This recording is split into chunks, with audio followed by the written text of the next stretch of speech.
everyone, round two. Welcome to the King Angel Show, and if you're returning, welcome back. King Angel, a San Francisco Bay Area live stream and content creator here on YouTube, Twitch, and Facebook. It's true crime time. Dude, so excited. I did a quick glimpse of all the cases that they have on True Crime Daily that they updated, and it's going to be a pretty gruesome night. Yeah. If we thought last week was bad, this week is... Yeah. You'll see. You'll see how bad this really is. You know where to find me. This is a true crime. You'll see the handle change on the other screen once we start reading all the true crime cases. But I'll keep it short. You can support me over on Patreon for $2 a month. That gives you access to all of the segments that I have here on the King Angel Show. So it's a True Crime Daily. You get Coffee, the News, and Us, and you get Random Topic Days, which is exclusive to Patreon members. I have a 7-day free trial going on there as well, so check it out. Let me know what you think. If you like what you see and you're into variety and true crime, boom. That's a best Patreon for you to support, and it would help me immensely. You can use your Twitch Prime, actually. That would also help me out immensely. For now, it's still under the parent channel, which would be this one right here, the King Angel Show. That is my original channel. The True Crime and Coffee the News and Us sub-channels are originally from this parent channel. So I started doing it here first, and then I just decided to split them up. I don't have a Twitter. Hey, John. Kaboom. 1, 2, 3, 4. How are you doing today? Hope you're doing well. Thank you so much for being here. Twitter is poop at this point, so I'm not even going to say that I have a Twitter. I mean, you can find me there if you want, but other than that, Facebook, Instagram, TikTok. Dude, my True Crime TikTok is booming. Slowly but surely, I'll be able to go live there as well, so it'll be a third platform that I'll be going live on. I know, actually, it would be my fourth platform going live on. So it'd be YouTube, Twitch, Facebook, and TikTok. And the goal is to have all four going on at the same time. So looking forward to that. I think that should be it. Join the Discord, the King Angel Show. We watch movies, album listens. I have all of the Discord channels for the sub-channels there as well. I still don't know if I'm going to separate them and have them just being like a block for Coffee, the News, and Us, a block for True Crime, but I don't know. I haven't made up my mind in regards to that yet. But nonetheless, happy to be here. Was live this morning. We did Coffee, the News, and Us this morning. But I was looking forward to tonight's True Crime Daily episode. For TikTok, I clip out the part where I read the actual case, and I don't include like the videos I would watch in regards to like the news, giving information and whatnot, because it'd make the video too long. But I don't know. It's either that people like my voice, which I didn't think that was possible because I have a very high-pitched voice, especially when I'm talking in English. Spanish, it doesn't happen to me that much, but in English, yeah, I get confused for a woman a lot, which I don't have a problem with. But on the phone, it gets weird once they start calling me ma'am and stuff. But it's working. I don't know. People like hearing my voice on TikTok, apparently, and I'm getting a whole bunch of followers, so that's pretty great. I'm really excited about that. Love is a very hard word to attach to something like true crime, but I am pretty fascinated about the subject, and it's pretty interesting, and there's so much going on that, I don't know, it kind of keeps you informed. I think people are under the impression that true crime is just those really famous cases, like the Ted Bundys and the Ed Gaines and, you know, the Edward Kempers and shit, but true crime happens every day, everywhere, all the time. It's just some cases don't gain as much notoriety as others, but just as brutal. I mean, yeah, maybe there hasn't been anyone that has gone like on a serial killing spree like Ted Bundy, but there sure as hell have been a lot of, you know, very evil people that have done quite a few things to others, and it's been extremely vicious. So again, we're going to be reading from True Crime Daily, watching videos, seeing if we can gather any more information. But it is up to date, so everything that we're going to be reading, it's probably articles that were posted today about things that happened this same week or last week. So uh, we might not have a verdict on some of these things. Some of them are still open cases. Some of them are newly discovered cases that there's barely information about it, but we just know what happened, or not what happened, but the consequences of what happened. And some do have a finale to it. So we'll see with each article. We'll notice, about each one. Thank you very much for being here. I appreciate the support. Appreciate the interest that I see that people are having in regards to what I do. So that's always great. Let's flip over to the other screen and we will start today's episode. Hopefully, maybe we'll do just like a small, maybe not something big that would require towards the end of the stream we can get into like a semi-famous case, and if we have a little bit of time. But it's this whole page worth of cases, and it's a lot. Oh shit, it's not reflected here. My bad. Hold on, give me 1 sec.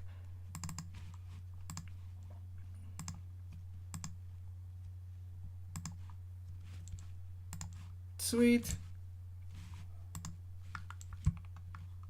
True Crime Daily. We're gonna start with this first one right on top. All the ones that are here on this slideshow, each case is it just keeps getting worse and worse. We'll start with this one. We're gonna head over to Missouri. This says, True Crime Daily is where I'm reading from. Title says, Missouri man accused of killing missing woman and leaving body in woods. Published today, July 26, 2023. And this is from Clay County, Missouri. It says prosecutors are charging a 36-year-old man for allegedly killing a missing woman from Colorado and abandoning her body in a wooded area. The Missouri State Highway Patrol's Division of Drug and Crime Control announced Wednesday, July 26, that Benjamin Tyler Smith was being charged with first-degree murder and abandonment of a corpse in connection with the disappearance and death of 37-year-old Sarah Tafoya. On May 4th, Tafoya's estranded husband reported her missing after speaking to her 3 days prior when she said she was in Clay County, Missouri, with Simmons and, quote-unquote, needed help. According to the statement, on May 23rd, a witness contacted detectives and said Simmons told him he killed Tafoya in Kansas City and disposed of her body in a wooded area. Detectives spoke with Simmons 2 days later, and he confessed to killing her. He also informed them where he left Tafoya's body. Investigators later located Tafoya's remains. Simmons was in custody on unrelated charges when the Clay County Prosecutor's Office announced the indictment. There is a warrant for his arrest in Clay County, where his bond was set at $5 million cash. Okay, this is the official statement from the Highway Patrol. Let's see if it says anything different to what we just read.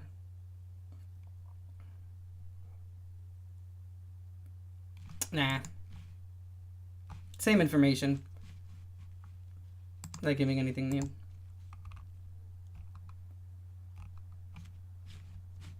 Alright.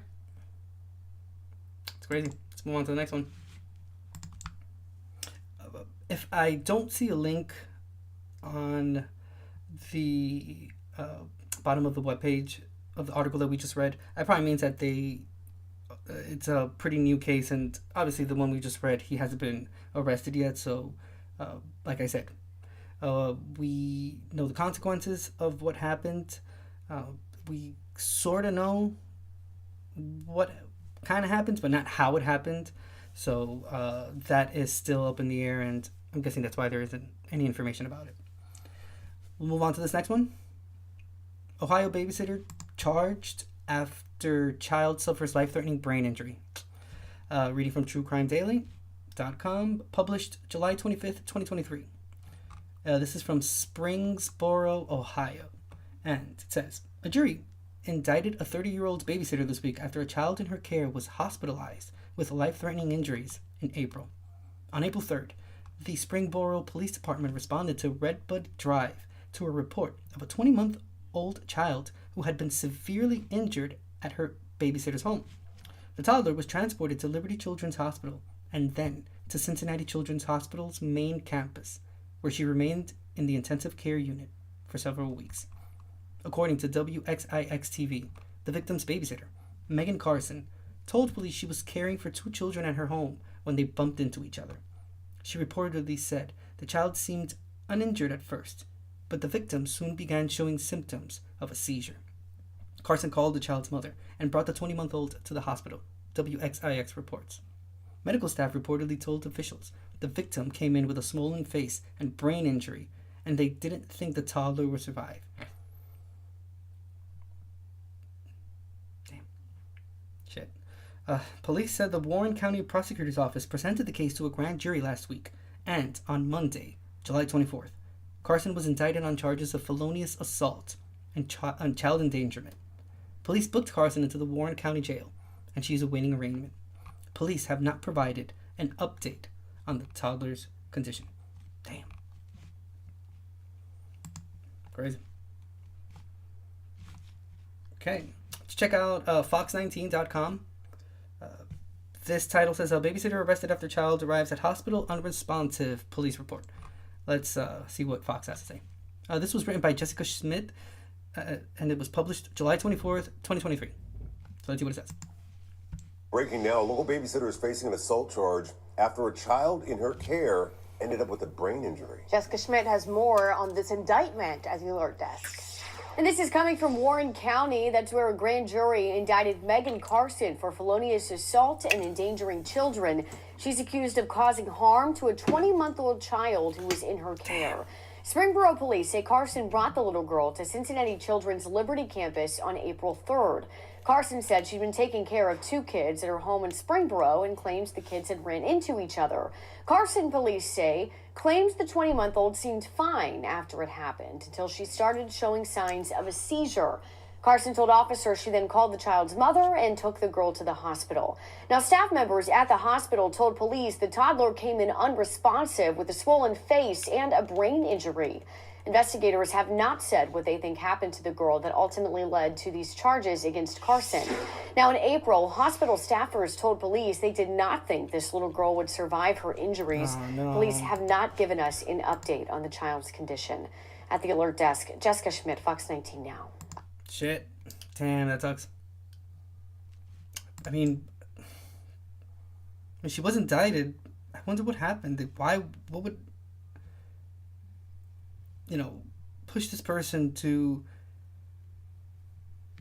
commit this crime and, harm this child? It's insane. It's a babysitter, too. Damn. Can't even trust someone that you're paying to take care of your child. That's crazy. Hopefully the baby makes a swift recuperation and she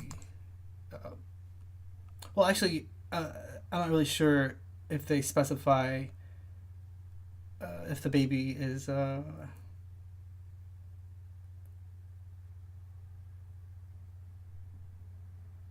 boy or girl. So the baby. I hope the baby is fine, and I hope they are able to find out what happened. That's crazy. I mean, it's just a 30-year-old woman. Just want to put that out there. This is a 20-month-old child. I mean, what could a 20-month-old child do to you that would cause you to do something like that? It's crazy. People are losing their minds. All right. Move on to the next one. Still reading from TrueCrimeDaily.com.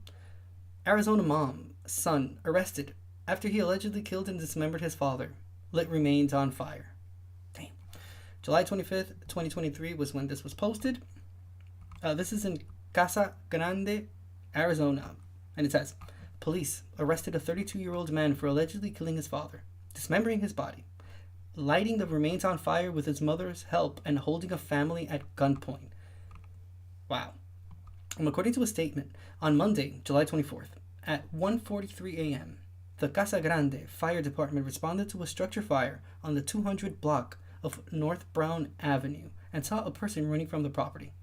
Firefighters ordered the man to stop, but he refused. At the scene, officials extinguished a blaze in a 55-gallon metal barrel and found human remains inside. Casa Grande police responded to the home and began looking into the incident. At around 2:15 a.m., 911 received a call from Christopher Chase, who allegedly said he disposed of a body by burning it and ran away when the fire department arrived. He contacted police from a home on the 200 block of North Morrison Avenue, where he allegedly held a 57-year-old woman, 68-year-old man, and 41-year-old man at gunpoint. He reportedly demanded their car keys, then called 911 to turn himself in. According to Casa Grande police, Christopher Chase and his father, Thomas Chase, got into an altercation July 22nd, which resulted in Christopher allegedly shooting and killing Thomas. After the killing, Christopher's mother, Melissa Chase, allegedly helped in the concealment and cleanup of evidence. Christopher Chase was arrested and booked into the Pinal County Adult Detention Center. I'm sorry. There are... Sorry about that noise. I'll start the paragraph again. Christopher Chase was arrested and booked into the Pinal County Adult Detention Center on charges of murder, abandonment, concealment of a dead body, kidnapping, aggravated assault, burglary, and tampering with evidence. Wow, he's never getting out, huh? It's crazy. His mother faces charges of abandonment, concealment of a dead body, and tampering with evidence. The charges and evidence will be presented to the Pinal County Attorney's Office for review. Crazy. One case that we saw once here on True Crime was sort of like the same case. The son had committed the crime, and it was the parents. It was both the mom and the dad in this case, and they actually got away with it.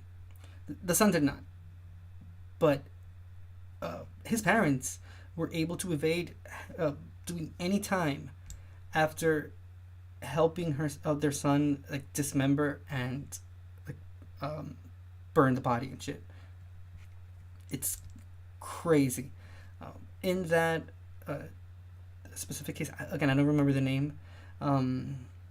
There's a certain part of a video that we watched that the parents are in a Zoom call, that there's like other people in it, and within those people are the parents of the victims, and yeah, that is extremely uncomfortable to watch, because they're sitting there. Everyone knows that they were, involved in the disappearance of the children, because I think it was like 2 people that he had killed, of the parents of the victims that were there, and these people were just like talking as if they had no involvement in it, when they were the ones that literally, like I said, dismembered the whole body and left the house with the body parts and went to go burn them. They buried some of them as well, and yeah, starts clean. Nothing at all. Nothing happened to them. It's crazy. There's only a link to the police department's just the information that they have, which is where this website took the information from. So I don't have a news website to be able to click on to be able to watch video. So we'll move on to the next case, but this is extremely obviously sad, and wow, damn, that dude Christopher, he's definitely going to be in jail for a very long time.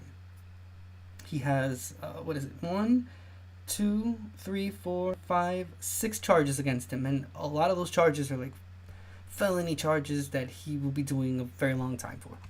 So at least we have that to look forward to, that this monster is not going to be out causing this harm to anyone. It's crazy. But yeah, there may be a huge chance that his mother does no time whatsoever, because those are the exact same charges that the parents that I just mentioned were facing, and nothing happened to them. Crazy. moving on to the next one. And I mean, this is a pretty hot topic right now. This is probably the most talked about topic on TikTok in the month of July when all of this was happening. But yeah, if you've been following this kidnapping case, why? I don't know. There's so much going on. There's just, I mean, there's so many problems happening. Just like, why? Why have to take it to this point? A lot of people rooting for this person to be found because he thought that the whole situation was actually going on. I had mentioned before, and I think it was like last week or the week before, that there were actually a lot of people that profited off of this case. Whether it's through like content creation or through like TikTok videos or whatever, live streams, talking about the case, analyzing it, replaying the video of the surveillance that you can see her and the supposed baby from afar. All that shit only to be in this position where we are right now. But yeah, pretty hot topic. TrueCrimeDaily.com. Title says Carly Russell reportedly admits kidnapping didn't happen. Published July 24th, 2023. And this is from Hoover, Hoover, Alabama. Sorry. The 25-year-old woman who reported seeing a toddler walking on the side of a road this month reportedly staged her own kidnapping. According to the Hoover Police Department, on July 13th at approximately 9:34 p.m., Carly Russell called 911 to report a toddler on the side of Interstate 459.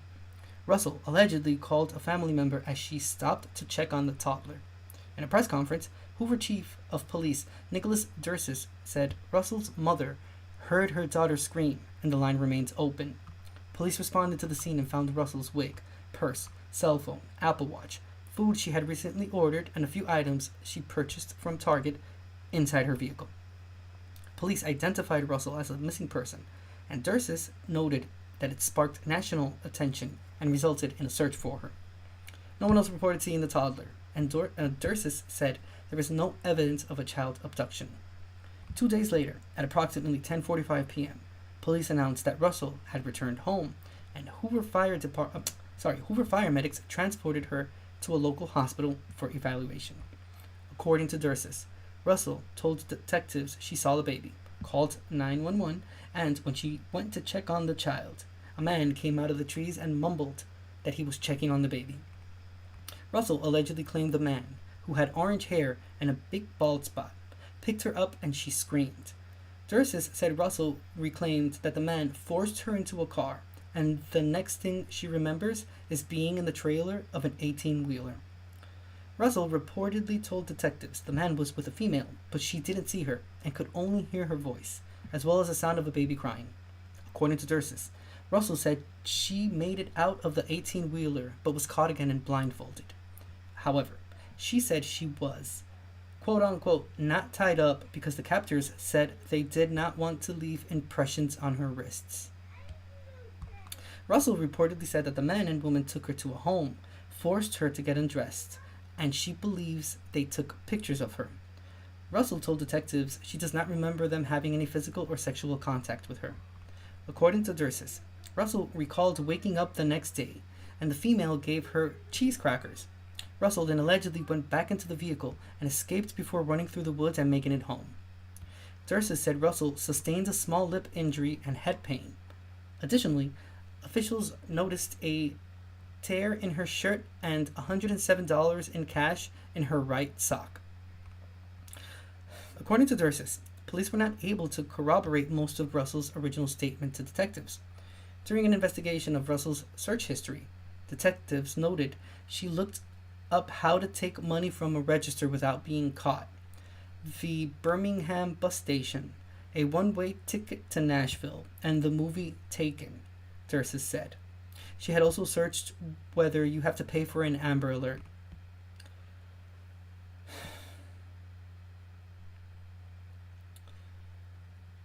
Police posted a press conference on July 24th during which Dursis read a statement from Russell's attorney on her behalf. proclaiming the kidnapping did not happen. According to Dursis, Russell's attorney said she did not see a baby on the side of the road, and she did not leave the Hoover area when she was identified as a missing person. Russell apologized for her actions and understands she made a mistake in this matter. Dursis said officials are looking into possible charges. I'm telling you, people are losing their minds. And this confirms it.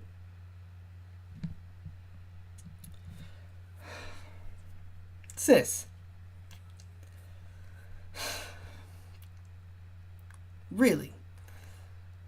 Come on.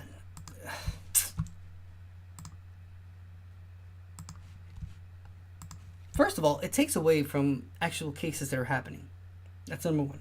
Number two, I mean, wow, it's like, but why go through this whole story of, like, but what was the purpose of it?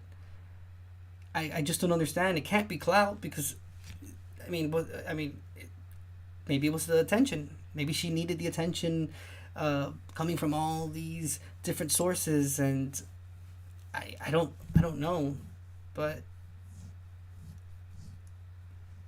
seeing it from the perspective of being on like social media and reading about true crime cases and stuff, dude, this has been the biggest topic on TikTok for the past week and a half, ever since the story broke out. I remember seeing a video of her supposed brother, and it turned out that it was not her brother. It was just some random dude making videos about the case and whatnot, trying to get like likes and views. Dude, it's been a whole thing. But then on top of all that, it was just bullshit. And I just don't understand why. It's the same thing as that the Jesse Smollett thing. What's the purpose? I don't understand what's the end goal in this.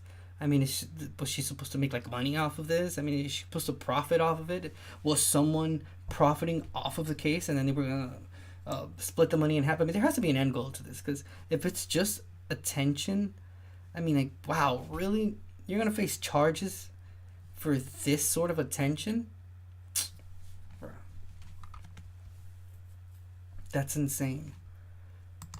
I won't go too much into this because it's already been a pretty widely talked about case, but we'll look at just one news report about it and we'll move on to the next case, because there's plenty of people that are already talking about it, and on top of that, there's not really much to say after this point. You lose interest after you realize that they be bullshit, literally. Like, this is so sad that someone would get to this point. I just don't understand what the whole purpose is. But whatever. Maybe that's the whole point, that we'll never figure out what happened. We'll never figure out why. The video we're going to watch is from yahoo.com. It says Carly Russell admits kidnapping was a hoax. Let's watch this video.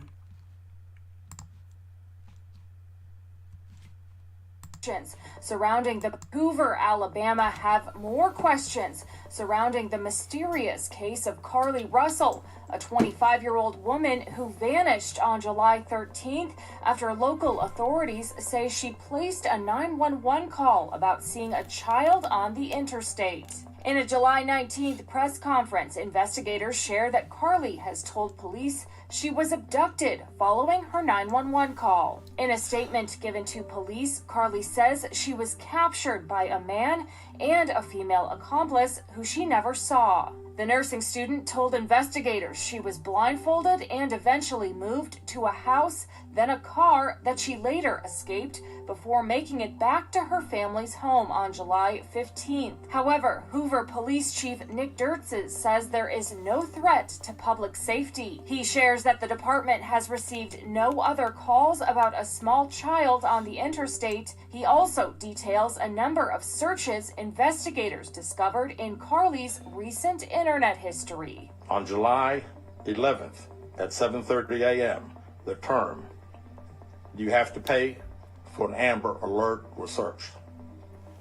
On July 13th, That's insane, at dude. 1:03 a.m., the day of her disappearance, the term, how to take money from a register without being caught, was searched. On July 13th, at 12:10 p.m., a search for the movie Taken, a film about abduction, was conducted. Dirtses says there are other searches that might reveal more about her state of mind leading up to her disappearance, but out of respect for her family, declined to say what those are. As you can see, there are many questions left to be answered, but only Carly can provide those answers. What we can say is that we've been unable to verify most of Carly's initial statement made to investigators, and we have no reason to believe that there is a threat to the public safety related to this particular case. The puzzling circumstances of Carly's case have generated nationwide media attention. It began on July 13th when Carly was commuting home to Hoover from Birmingham on Interstate 459 when she called 911 and a family member to report spotting a child along the interstate. Hoover police say when they arrived on the scene, the 25-year-old's vehicle was running and her belongings were there, but there was no trace of her or the child. Local, state, and federal agencies offered assistance in the search for Carly until July 15th, when, according to Hoover Police Lieutenant Daniel Lowe, the department received a call at 10:44 p.m. that Carly had returned home on foot. In an exclusive interview with NBC News that aired on July 18th, Carly's mother and father opened up about their daughter's return home. Though declined to discuss details of the ongoing investigation, they did share this message with the public.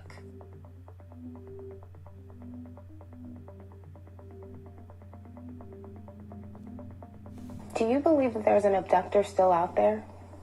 Absolutely. Wait, was that the actual message? They didn't. It was muted. They didn't. Nothing happened. Ew, what is this?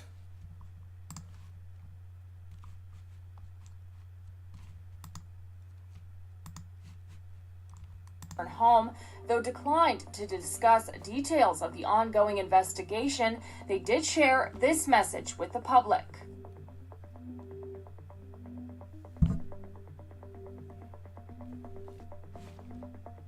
Do you believe that there's an abductor still out there? Absolutely.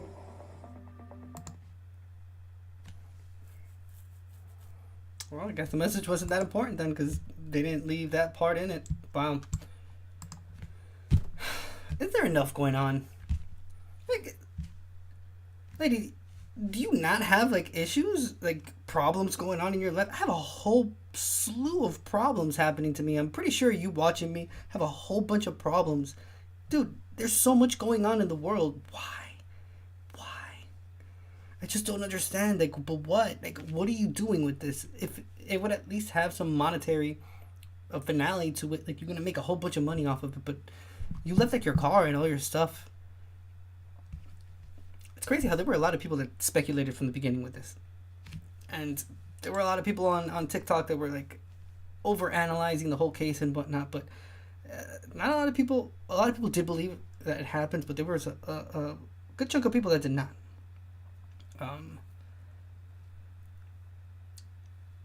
I believed it because given the situation, I mean, it doesn't sound like something that is so far-fetched. Like, yeah, dude, I've seen a whole bunch of, like, videos on YouTube and shit of, like, people going down streets and whatnot and finding, like, toddlers and children crossing the road and stuff that they have to, like, stop and help the kids, trying to figure out what house that kid came from.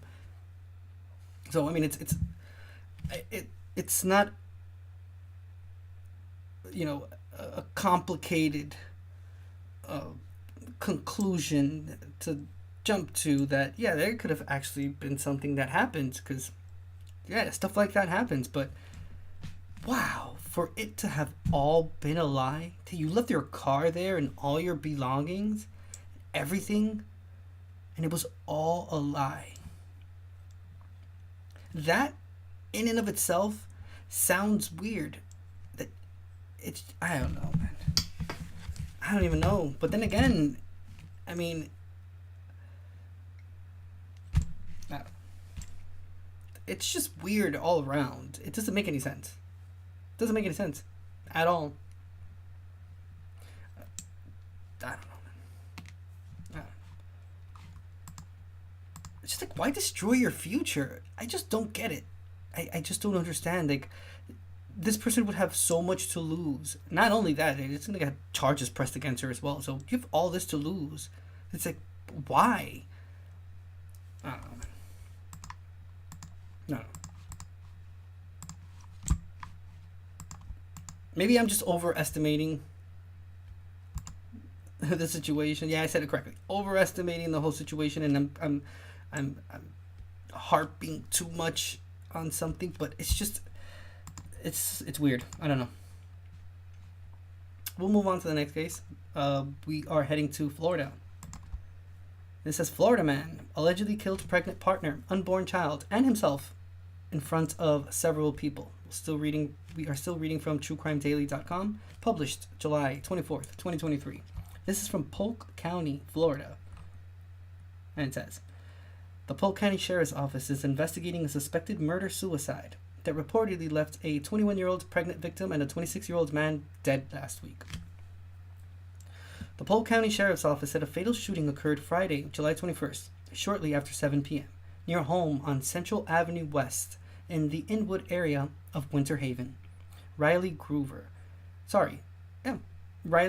allegedly fatally shot the victim multiple times, who was 8 months pregnant, before turning the gun on himself in front of several people. First responders and hospital staff attempted life-saving measures, but neither the unborn baby nor the mother could be saved. According to the sheriff's office, investigators have determined this was a domestic-related incident. Family members reportedly told officials the couple have argued in the past and the disputes have become physical, but none of the incidents were reported to authorities. Polk County Sheriff Grady Judd said in a statement, there was a violent and horrific double murder that ended the lives of a 21-year-old woman who was 8 months pregnant and her unborn baby. When the suspect became enraged, family members and neighbors did everything they could to help her get away from him. Please keep this family in your prayers.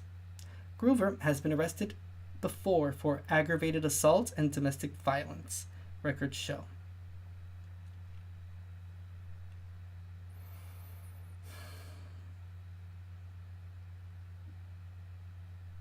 Isn't it funny how they just insert that this person has been arrested multiple times before?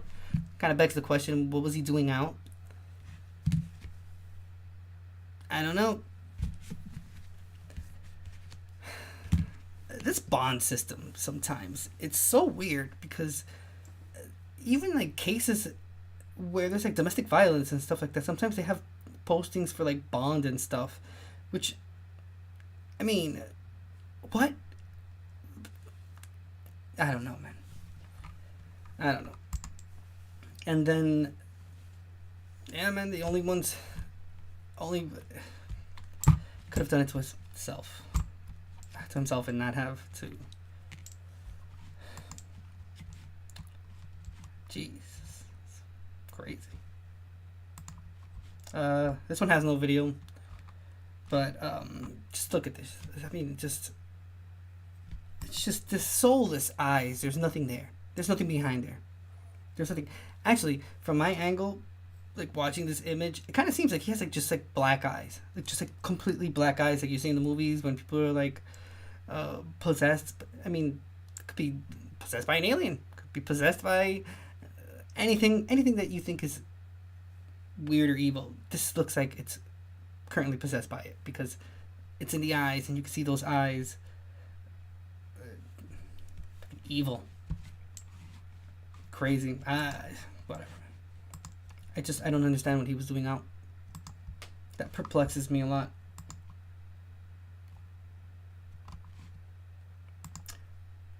We're heading to Long Beach, California. TrueCrimeDaily.com. Title reads, Texas teens help me sign leads to arrest of a man who allegedly kidnapped and raped her. This was published July 21st, 2023. Long Beach, California, and it says, a 61-year-old man arrested several hundreds of miles from his home in Texas for allegedly kidnapping a teenage girl and assaulting her during a drive to California. According to the Long Beach Police Department, on July 9th at 10:19 a.m., officers were called to a parking lot near the 100 block of East 10th Street for an unknown trouble call. When they arrived, they found a 13-year-old who was visibly emotional and distressed. Good Samaritans reportedly saw the girl in a parked car holding up a sign that read, "Help me."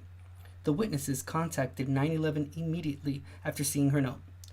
Police took an adult male into custody and learned he allegedly kidnapped the girl July 6th in San Antonio near a bus stop. He reportedly held a gun up and told her to get in his car.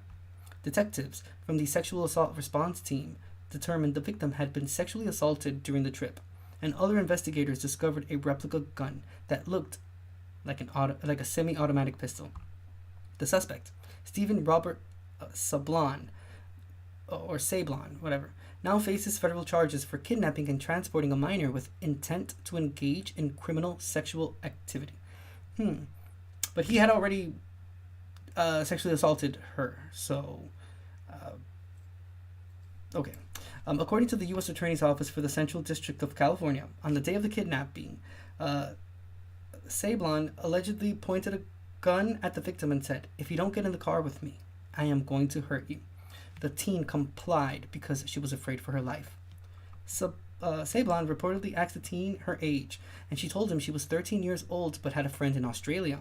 He allegedly offered to take the girl on a cruise to visit her friend, but she had to do something for him first. He reportedly sexually assaulted her 3 times during the drive from Texas to California. On July 9th, Sablon stopped at a laundromat in Long Beach, and the girl wrote the "Help Me" note while he went inside. When police got to the scene, they found Sablon standing outside the car, and the girl mouthed, "Help." While searching his vehicle, police reportedly found a written sign, handcuffs, and a BB gun. Long Beach police confirmed the victim was a runaway out of San Antonio. If convicted, Sablon could face up to life in prison. Wow. Holy shit. I'm confused about the intent to engage in criminal sexual activity if he had already assaulted the victim 3 times from Texas to California.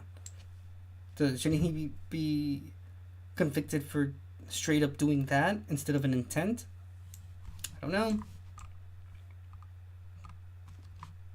Damn it, I guess this is all just like really, really recent, the information posted, because there is no actual video. There's just a link from the U.S. Attorney's Office for the Central District of California, and there's a Long Beach Police Department statement. So there's no actual news coverage on it, but good for this teen for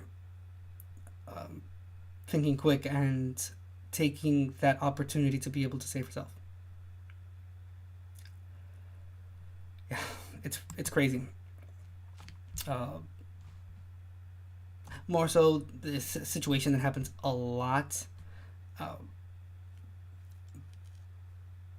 Many times does not have the I'm not gonna call it a happy ending because the experience is still there and this person still had to go through all that, the victim, but in this case she was able to get out of the situation. Many cases are they're not so lucky and they don't have that same opportunity to be able to save themselves in that manner. So good for this person for taking charge of the opportunity and realizing that she just had that small second to be able to kind of react and took advantage of it. So hope this monster is locked up for the rest of his life. And if there is reincarnation, when he comes back, he goes straight to jail again. Serve a few life sentences. It doesn't sound like this is the first time this person has done it before. It seems like this is repeated offenses that this person has done. to other victims. He just doesn't seem like he's ever been caught. But now he was caught. And yeah, hope he goes to jail. Hope he becomes someone's bitch in jail. Oh yeah. I think we're done with these on top. Oh no. Yeah. We're done with these on top. We will continue to read all the ones that come down. Some of them are repeated, so obviously I'm not going to read the ones that I already read, but we're heading to New York. TrueCrimeDaily.com. This one reads, New York man sentenced to at least 25 years in prison for killing woman found decomposing in pond. Published July 26, 2023. This is in Brand, New York. It says, a judge has sentenced a 40-year-old man to 25 years to life for fatally shooting a woman whose body was found in a pond. The Erie County District Attorney's Office announced Keith Renaldo Jr.'s sentence Tuesday, July 25th. He was convicted June 15th of second-degree murder for the shooting death of Gina Baca.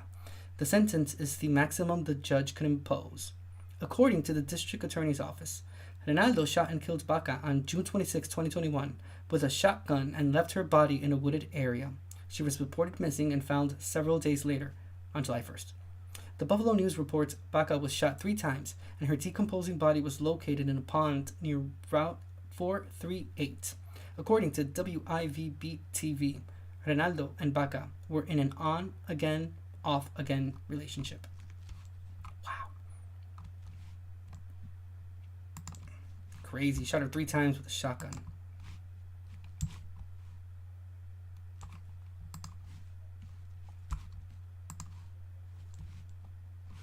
Wow. It won't let me see the video. Let's see this one.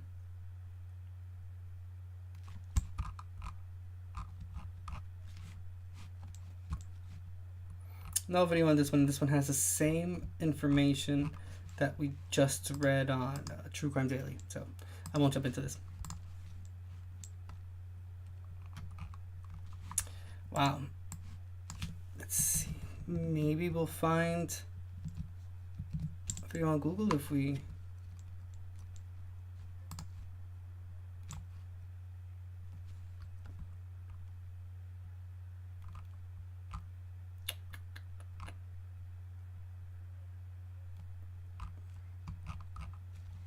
Nah. There is no news report on this case. So... I apologize. We will move on to the next one. We're heading to Oklahoma. TrueCrimeDaily.com. This is 2 Oklahoma men arrested after body found in wooded area. This was published July 26, 2023. And this is in Stillwater, Oklahoma. And it says 2 suspects are in custody in connection with the death of a man whose body was found last week. On Friday, July 21st, shortly before 10:30 a.m., the Stillwater Police Department responded to the 400 block of South Drury and found a body in a wooded area. Investigators later identified the victim as 28-year-old Dylan Lewis of Stillwater. Officials did not disclose the victim's cause of death. Police initially identified 28-year-old Troy Driscoll as a suspect in the case. Investigators executed a high-risk search warrant near 100 West Matthews, located Driscoll and took him into custody on Friday, July 21st at around 8:20 p.m. According to records, Driscoll was booked into the Payne County Jail on charges of first-degree manslaughter, third-degree burglary, and possession of paraphernalia. Police said they identified a second suspect, 31-year-old John Helfrich, after conducting interviews with witnesses. Officials arrested Helfrich on Saturday, July 22nd, shortly after 2:30 a.m., and booked him into the Payne County Jail on a charge of first-degree manslaughter. Horrible. Damn. Still a pretty recent case. There's nothing, doesn't seem to be a news report. Just the Stillwater Police Department's news release and the jail records. Ooh, that's interesting. Let's see what it says.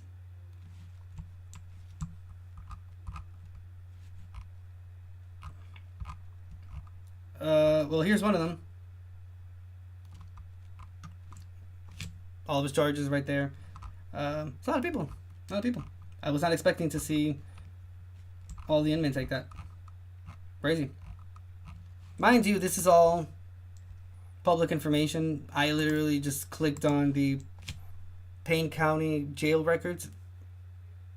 All pictures are there. Every county and every town and state and whatnot has like their different laws that in regards to like public records and whatnot. But the majority have, or yeah, the vast majority of them have like open records that you can check out like all this information.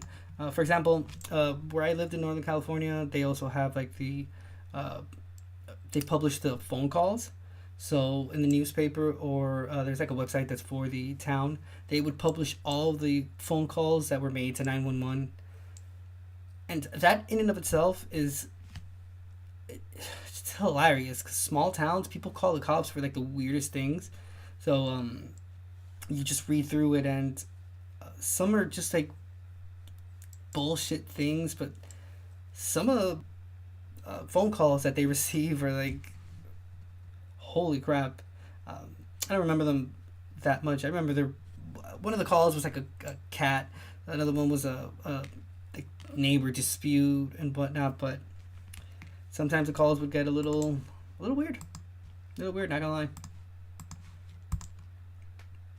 In this case, Payne County has all jail records online. There are other states that have it that way as well. I know Florida has it like that as well, and you can check online like inmates and whatnot with the charges and everything. So yeah,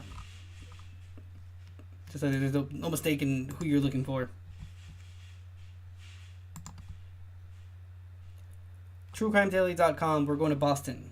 This is Boston man allegedly punched woman in the face because she didn't say good morning to him. I'm telling you, people losing their minds. July 26th, 2023 is when this was posted. Boston, Massachusetts. A 33-year-old man was arrested for allegedly punching a woman repeatedly and fracturing her nose because she did not say good morning to him as he walked by. According to the Suffolk District Attorney's Office, on July 13th at approximately 9 a.m., Boston police responded to a call on Balsam Street in the city's Dorchester neighborhood because a woman called to report she had been attacked by an unknown man. The woman said she was watering her lawn when the suspect, Ian Atkinson, allegedly walked by her and then cursed at her for not saying good morning to him. The victim took out her cell phone and began recording him. Atkinson reportedly got into a black Mercedes nearby, then got out and started punching her. Security footage reportedly shows Atkinson hitting the victim at least 7 times in the head. Police said she was bleeding profusely from her nose. Afterward, he got into his black Mercedes, reversed the car, and swerved toward the victim. She got Atkinson's license plate on camera and provided it to police. The victim also reportedly noticed Atkinson wore a GPS tracking device. Police used the license plate number to locate Atkinson at a home on Lucerne Street and found a second Mercedes registered in his name. Officers concluded Atkinson was allegedly the same person in the video, and the victim pointed him out in a photo lineup. Police obtained a warrant for Atkinson's arrest and took him into custody on charges of assault and battery, causing serious bodily injury, and assault and battery with a dangerous weapon. According to the district attorney's office, the victim sustained a fractured nose and subjunctival hemorrhage to her left eye. She reportedly bit Atkinson's shoulder during the incident. District Attorney Kevin Hayden said, "It's difficult to comprehend the viciousness and randomness of such an attack, in this case on a stranger doing nothing more than watering her lawn, all over a perceived and perhaps non-existent slight. But it isn't difficult to admire the bravery and alertness of this victim, and her presence of mind, not only to get crucial video of her attacker, but also to notice that he was strapped with a GPS device, because he's obviously not the smartest cookie in the bunch, because he had a GPS tracker strapped to him. Crazy. This is from the district attorney's office. Same information. Crazy. Would have wanted to see that video though.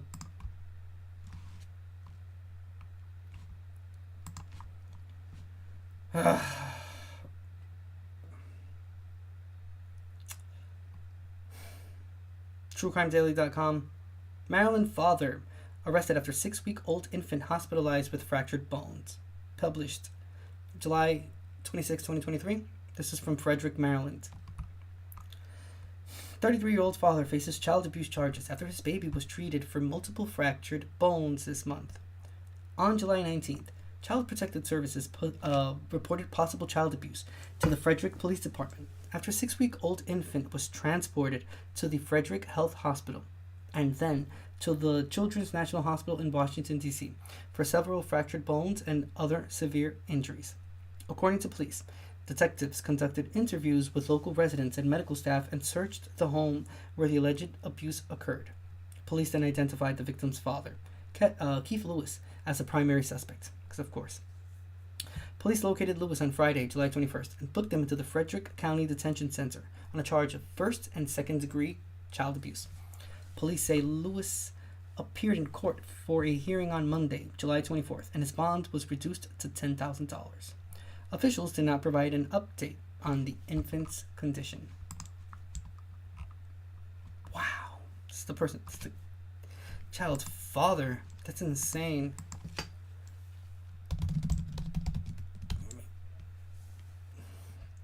Check out YouTube. Sorry, give me 1 sec. Let me open up. I don't know. I thought YouTube chat was working properly, but it doesn't seem like it is.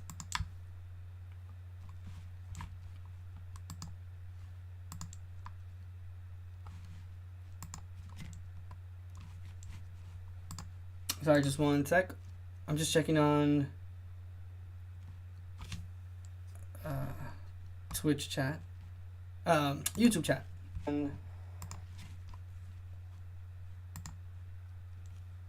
Yeah, it should be. Alright, it should be good. Sorry. Perfect. Moving on. Okay, we saw this one first. This was the first case that we read. Alrighty. We're going to Las Vegas. TrueCrimeDaily.com. Las Vegas man allegedly stabbed wife to death. Barricaded himself in truck on highway. Published July 26, 2023. Las Vegas, Nevada. It says, a 62-year-old man stands accused of slaying his wife and barricading himself inside a vehicle on a highway this week, according to a news release from the Las Vegas Metropolitan Police Department. On Monday, July 24th, at around 12:24 a.m., officers responded to a report of a man hitting his wife at a home in the 9800 block of Shadow Grove Avenue. An individual in his 20s reported to police that his sister told him their mother was being strangled. KLAS TV reports. At the scene, officers reportedly found an unresponsive woman in her 40s with stab wounds, and medical personnel pronounced her dead at the scene. Police said the suspect, Alexander Fitzgerald Marshall, fled the scene before officers arrived. Marshall was married to the victim. According to KLAS, investigators allege the suspect and his wife got into a dispute before Marshall stabbed her. The suspect allegedly fled the scene before officers arrived and barricaded himself inside a maroon Nissan pickup truck near Interstate 215 and Peckles Road. At approximately 5:30 a.m., Las Vegas Metropolitan Police Department SWAT reportedly took Marshall into custody and transported him to a local hospital for self-inflicted injuries. Marshall was booked in absentia into the Clark County Detention Center on a charge of open murder and is scheduled to appear in court July 27th. According to KLAS, due to the incident, highway traffic was shut down Monday morning but picked back up at around 9 a.m.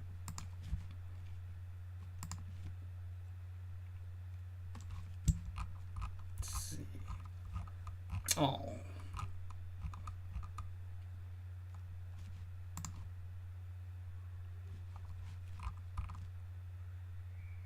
Looking for a news report or anything, but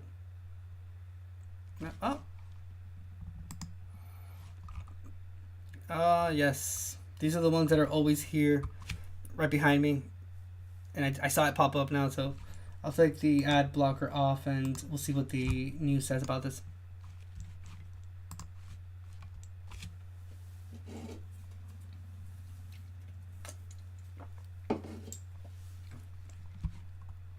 learning the name of the man Pretty short video. I'll repeat it again. accused of killing his wife before. Stop it. The name of the man accused. 8 News Now. 8 News Now learning the name of the man accused of killing his wife before leading police on a chase ending on the 215. Metro Police say 62-year-old Alexander Fitzgerald Marshall stabbed his wife several times on Monday. He then reportedly fled the scene, which led to a car chase and a brief barricade on the freeway. Marshall was taken into custody, facing now an open murder charge. Damn. That's basically the only video we have about the victim.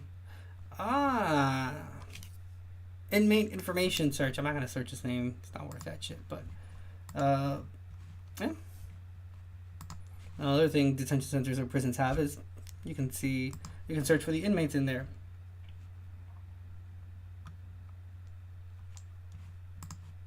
Heading over to Maryland again. TrueCrimeDaily.com. This is a Maryland woman wanted for allegedly killing her roommate during fight over $10. Published July 26, 2023. This is from Prince George's County, Maryland. Police issued a warrant for a 21-year-old woman for allegedly stabbing her roommate at a restaurant during an argument over suspected stolen money. According to a statement, on the afternoon of July 8th, officers from the Seat Pleasant and Prince George's County Police Department responded to a stabbing call at a restaurant on the 5900 block of Martin Luther King Jr. Highway. When they arrived, they found 62-year-old Mervyn Daniel injured. Medics transported him to a nearby hospital, where he was pronounced dead. The Prince George's County Police Department said Daniel lived in the house as the suspect, Raika Poston, and 37-year-old Jesse Culley. Investigators identified Poston and Culley as the two people involved in the stabbing.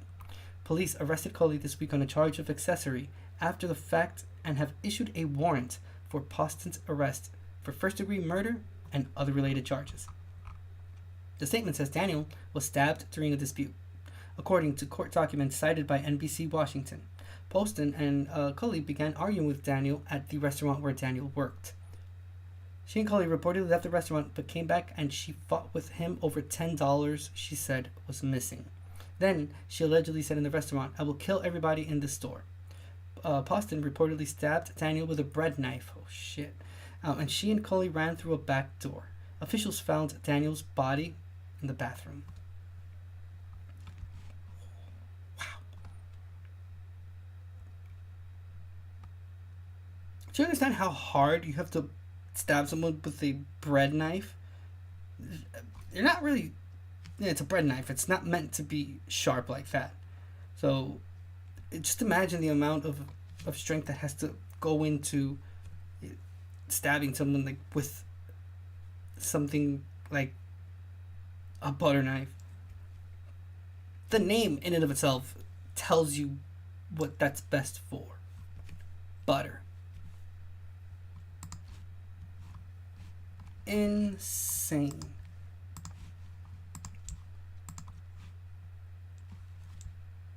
Okay, let's see this news report from NBCWashington.com. It says a woman mad over missing $10 fatally stabbed man at Maryland's restaurant, court talks say. And then not only that, she did it in front of everyone. So it was literally in front of all the people that were in the restaurant, probably enjoying their food and whatnot. That's crazy. A Capitol Heights man is in custody, and police are looking for his girlfriend in connection with a murder over $10. This happened earlier this month at a Seat Pleasant restaurant. News 4's Derek Ward spoke with a local There has to be business something owner else who knew besides the victim. $10. There has People to be some show up backstory disappointed to to it. find that this popular Wow. Seat Pleasant soul food restaurant is closed. Skip Fletcher, who works next door, says he's known 62-year-old Mervyn Daniel, a fixture at the business, for years. You don't find people like him. I don't care where you go. Daniel worked part-time at the Keith and Sons Soul Food Cafe, in addition to a job at the Washington Post. Work hard every day. Came on the weekend to help his family members run the restaurant. Police were called to the restaurant on Saturday, July 8th, around 4:15 in the afternoon. They found Daniel. He'd been stabbed, and he was pronounced dead at a local hospital.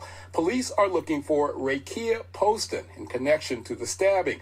Authorities believe it was over some missing money.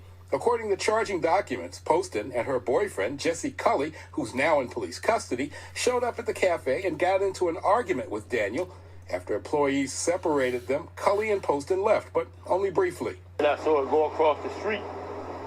And when she came back, she took her shirt off and went on side of the liquor store and went around back. Charging documents say then the pair went back to the cafe. Poston, upset over the money she said she'd lost, began yelling threats and again confronted Daniel in the cafe's kitchen. Police say she grabbed a butter knife from the counter and attacked him. I heard somebody say somebody was stabbed in the restaurant. And I went around and I said, I don't know who it is.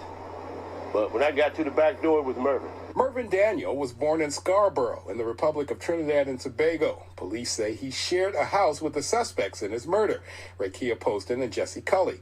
They were less than half a mile from where the stabbing occurred. Cully is being held as an accessory after the fact. Police say he helped Poston get away. Rakia Poston is charged with first-degree murder. And according to investigators, the amount of money at the center of the argument, $10.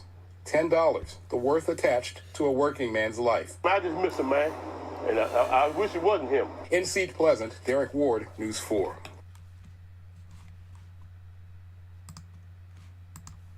I don't know. $10? Damn, that's what that life was worth.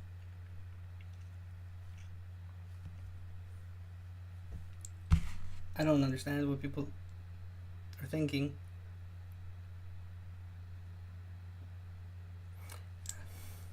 I don't know. Something else was going on there that led to this person taking this action. Because, I mean, $10, maybe that's something that set off this person, and that was maybe the last drop of that last drop before the cup was spilled.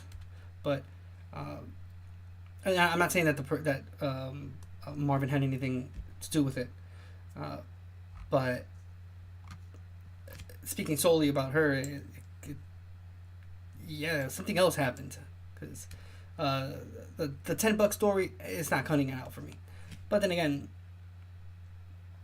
there have been like pettier excuses people have used to confront other people and end their lives. So again, at the same time, I guess I can take back what I just said, because now that I think about it, yeah, it could be possible. But wow, $10. It's crazy. Insane.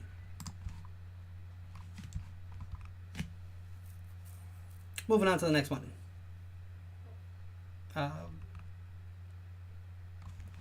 go to Indiana. TrueCrimeDaily.com says Indiana couple charged with I'll start over again. Heading to Indiana, TrueCrimeDaily.com. It says an Indiana couple charged after 5-year-old who tested positive for cocaine fatally shot 1-year-old brother. Published July 26, 2023. This is from Lafayette, Indiana. It says a 24-year-old woman and a 27-year-old man were arrested on child neglect and other charges this week after a 5-year-old boy fatally shot his 1-year-old brother in March. On March 28th, at approximately 3 p.m., Lafayette Police Department officers went to the 500 block of Westchester Lane for a report of a shooting and found the infant deceased inside from an apparent gunshot wound. Detectives concluded the boy was fatally shot by his older brother after he accessed a gun in the apartment where he and his family lived. Almost exactly 4 months later, on July 24th, LaPorte City Police Department officers arrested Shatia Welch and Deonta Jackson following a traffic stop. The Lafayette Police Department announced they were taken into custody on preliminary charges of neglect resulting in death, 2 counts of neglect resulting in bodily injury, conspiracy to commit dealing a narcotic drug, possession of a narcotic, conspiracy to commit dealing cannabis, possession of cannabis, and possession of drug paraphernalia. Jackson reportedly is also being charged with obstruction of justice. According to the Lafayette Journal and Courier, the victim sustained a fatal gunshot wound to the head. He reportedly had cannabis in his system, while his 5-year-old brother had cocaine in his blood. The probable cause affidavit cited by the Lafayette Journal and Courier says Johnson switched his story multiple times. He reportedly said he woke up on the couch, saw the 5-year-old on the couch, heard a boom, took the cannabis to the car, then found the 1-year-old victim. While searching the apartment, officials reportedly discovered over 90 fentanyl pills. Welch reportedly told police she kept the firearm under her bed in a safe, but she took it out a few days before the shooting. Police later found the gun on her dresser. Tippecanoe County Jail records show they are both being held without bond. Wow.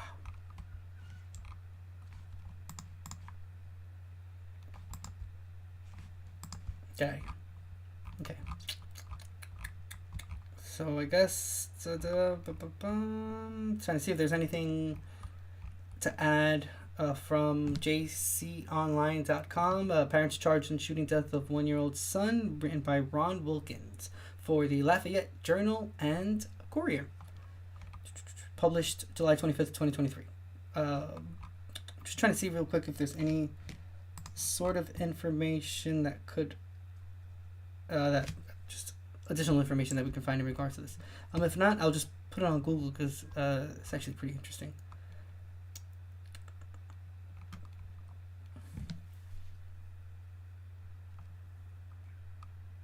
What I don't understand is, it says because the victim's 5-year-old brother tested positive for cocaine, according to prosecutors. But I'm trying to see what part of the whole reporting says anything about the child consuming said cocaine. So I'm just reading real quick and I apologize.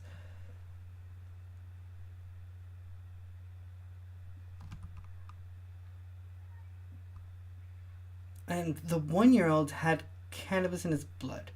I guess, I mean, maybe if the father was smoking around his son, maybe the secondhand smoke, that could be. But I don't understand how the 5-year-old brother tested positive for cocaine. That's crazy. Wow. Because I know that with heroin, if you consume heroin, let's say a woman consumes heroin, I guess when they're pregnant, that could transfer, I guess, over to the child. But I didn't know that could happen with cocaine. And it's just weird because how did the child, did he consume it, like put his fingers in it and put it in his mouth? Did he take like the bag? Like how did 5-year-old have that substance in his blood that tested positive for?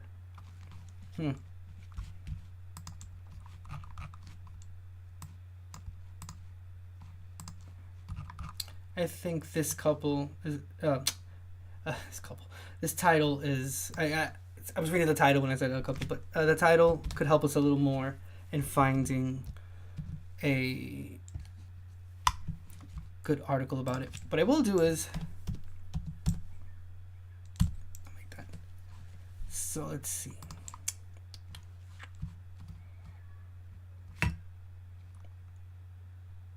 I'm thoroughly confused. This is from NBCnews.com. Indiana 5-year-old tests positive for cocaine after shooting baby. Lafayette police found 16-month-old Isaiah Johnson dead from a gunshot wound to the head inside this apartment at Romney Meadows on the afternoon of March 28. Deontay Johnson told police he was asleep on the couch when a loud boom woke him up. His son Isaiah had been shot in a bedroom upstairs. The baby's 5-year-old brother was the only other person in the apartment. The mother, Shatia Welch, was not home at the time of the shooting. Welch told police she keeps her handgun locked in a safe under the bed, but police found the gun in a dresser drawer in the bedroom. Both parents denied having touched the gun for days before the shooting. Police say they also found more than 90 blue pills on a shelf in the living room within reach of the 5-year-old. Court records say those pills tested positive as fentanyl. Just before police arrived, surveillance video shows Johnson putting a bag in a car outside the apartment. Police say they found 400 grams of marijuana in that bag. Court records say the baby died with marijuana in his blood. A hair sample from the 5-year-old tested positive for cocaine. Police say electronic device and social media records from Johnson contain messages about selling drugs. Both parents face neglect charges for both children, as well as illegal drug dealing and drug possession charges.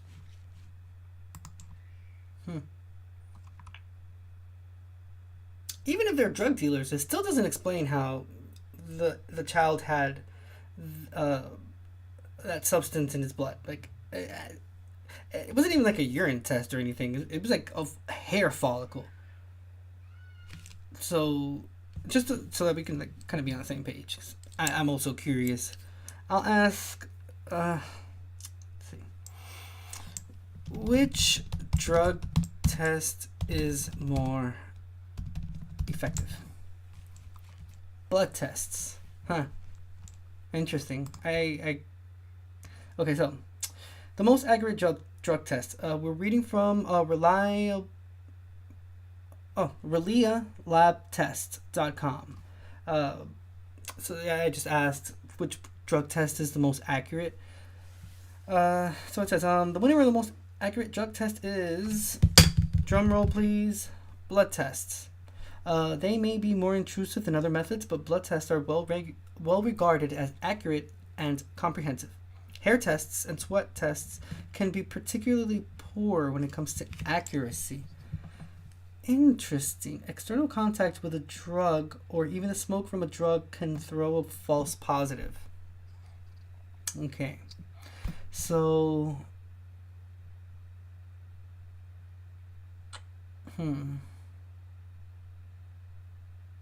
I can understand the smoke part, obviously, because of cannabis. We can just put two and two together, and the father was, like I said before, smoking cannabis. We don't use the M word here on the King Angel Show, even if it's like when that's not cannabis. He was probably smoking cannabis with his kids around, and they were getting that secondhand smoke, which is why the 1-year-old, which fortunately was the one that was killed, had cannabis in his drug and cannabis in his system. But for the 5-year-old, maybe he touched the bag at some point. Let's see. Can you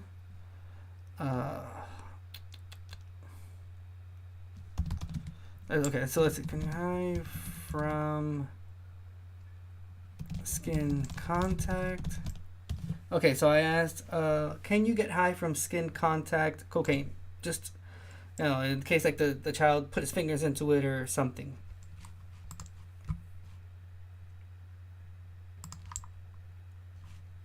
Okay.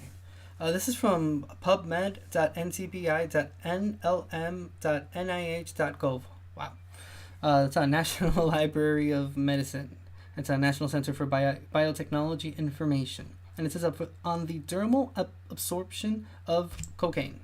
So, let's see. It says 5 milligram dose of cocaine-free base applied to the volar forearm skin surface of a volunteer resulted in a maximal urinary benzoyligonin concentration of 55 ng/ml. I guess so. Okay. We conclude that dermal absorption of cocaine represents a minor but significant route of exposure to this drug that needs to be considered when interpreting low-level urine drug testing results. Interesting.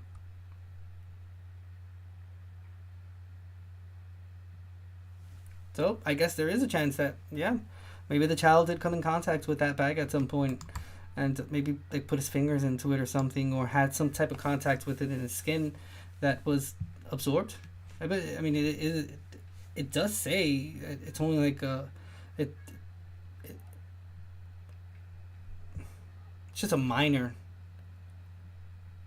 We conclude that dermal absorption of cocaine represents a minor but significant route of exposure to this drug that needs to be considered when interpreting low-level urine drug testing results. Damn. Crazy. Mind you, it's a 5-year-old. So just like the whole case in and of itself, and besides being tragic, is just like, damn, dude, that's child having to be exposed to this kind of thing, man. It sucks. It sucks big time. All right, moving on. We're going to Tennessee now. TrueCrimeDaily.com. Tennessee homicide victim found near Creek Bank in 1985 is identified. July 26, 2023 is when this was published. We're going to Cheatham County, Tennessee. Officials have identified the skeletal remains of a homicide victim found near a creek bank in 1985. According to the Tennessee Bureau of Investigation, which is the TBI, a motorist having vehicle trouble on Interstate 24. We'll start over again. According to the Tennessee Bureau of Investigation, TBI, a motorist having vehicle trouble on Interstate 24 West made the discovery between mile markers 29 and 30 in March 1985.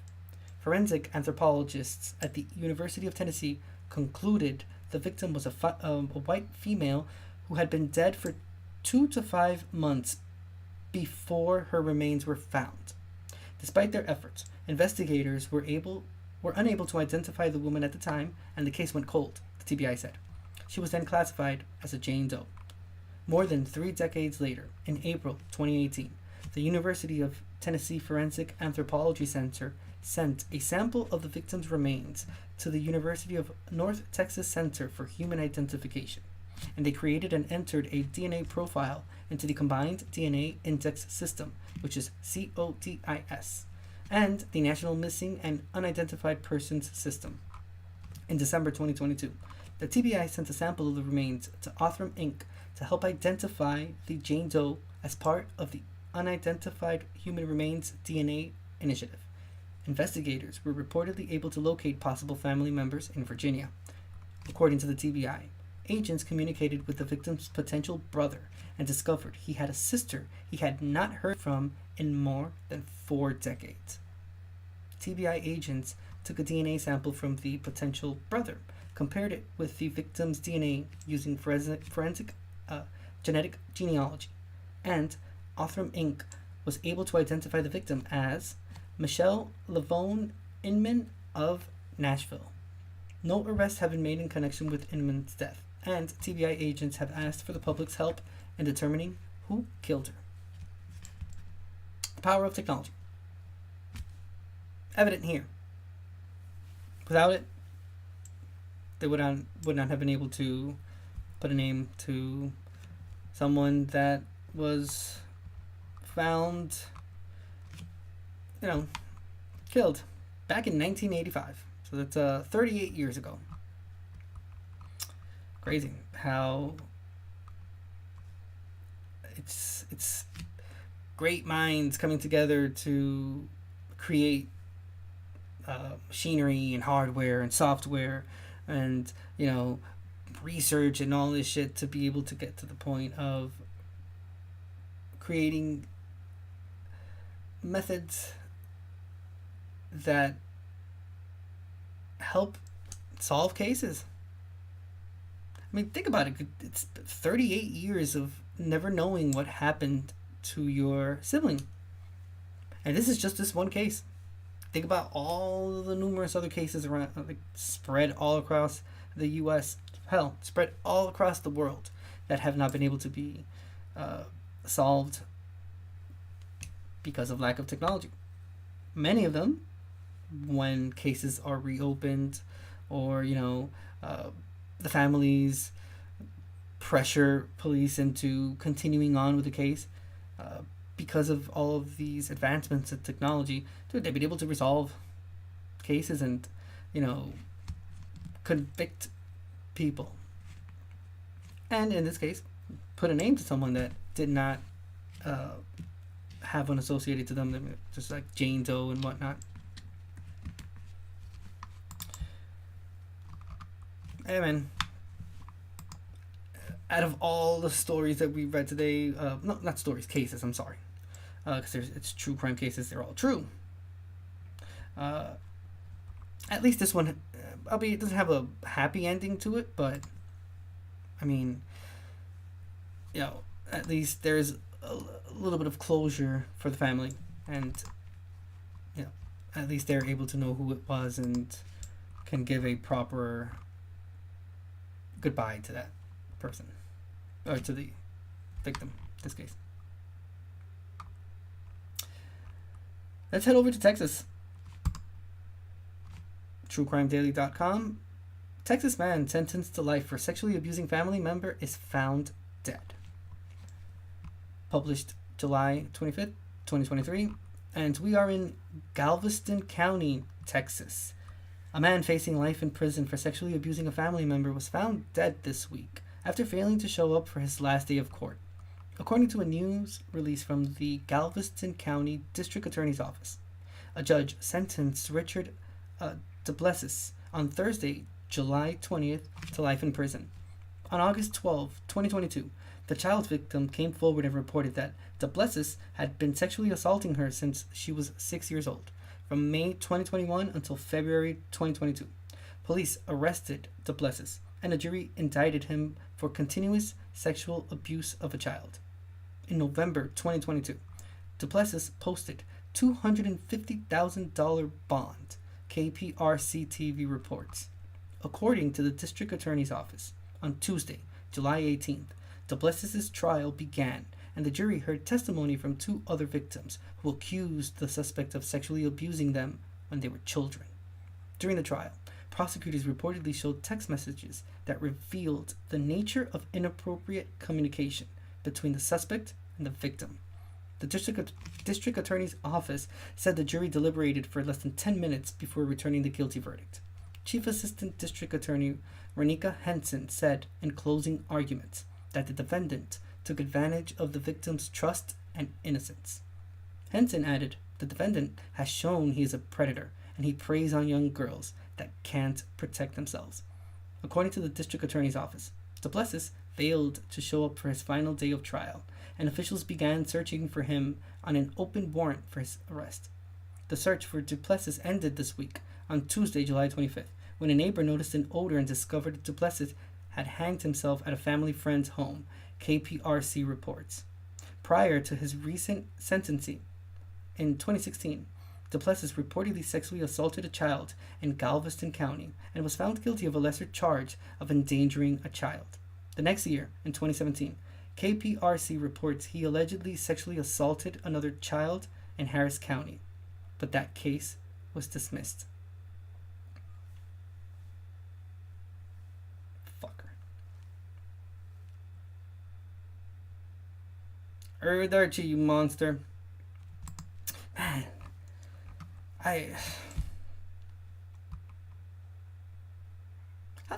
How did he post a $250,000 bond?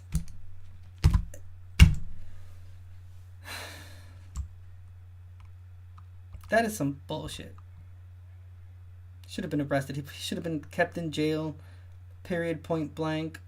I mean, obviously we know why he killed himself, because he's a bitch, and he knew he was going to be facing life in prison because of this. He should have faced 3 life sentences for this shit.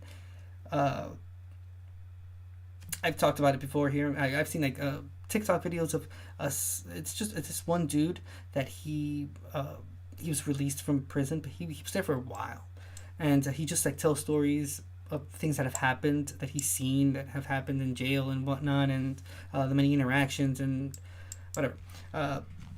Someone asked him in one of the comments in the video, what was the treatment like for the different types of crimes that people were arrested for, and the worst one is anything that has to do with like children and shit. So he knew that he was gonna have a really horrible time in jail.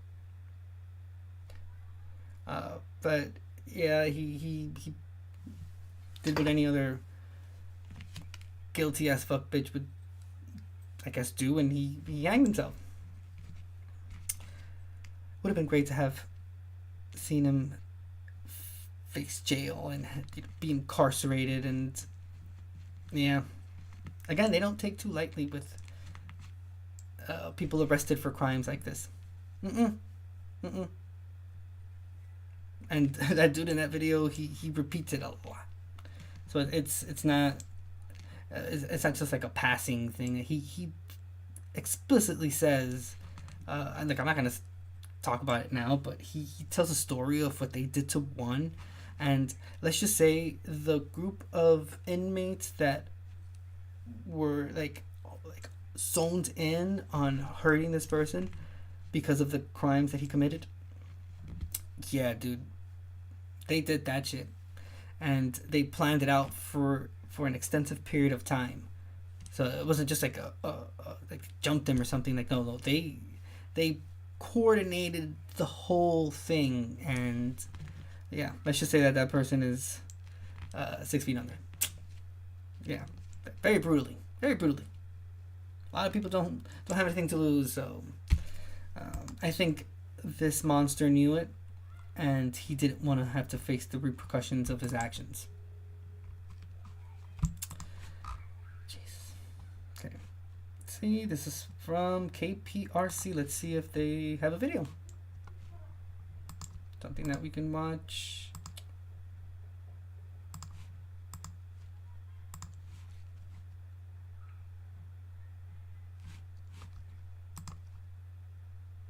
Okay, this is from click2houston.com. A manhunt ends after child sex abuser who fled trial before receiving life sentence found dead inside house in Galveston. It's right behind me. Sorry. New at 10 tonight, an urgent search underway for this man, a convicted child sex abuser who's supposed to be going to prison for life. Thanks for joining us here at 10. I'm Lisa Hernandez. And I'm Candace Burns. Keith and Daniela are both on assignment. A Galveston County jury found Richard Duplessis guilty last week, but tonight he is nowhere to be found. KPRC 2's Bryce Newberry is in Galveston tonight with how he got away.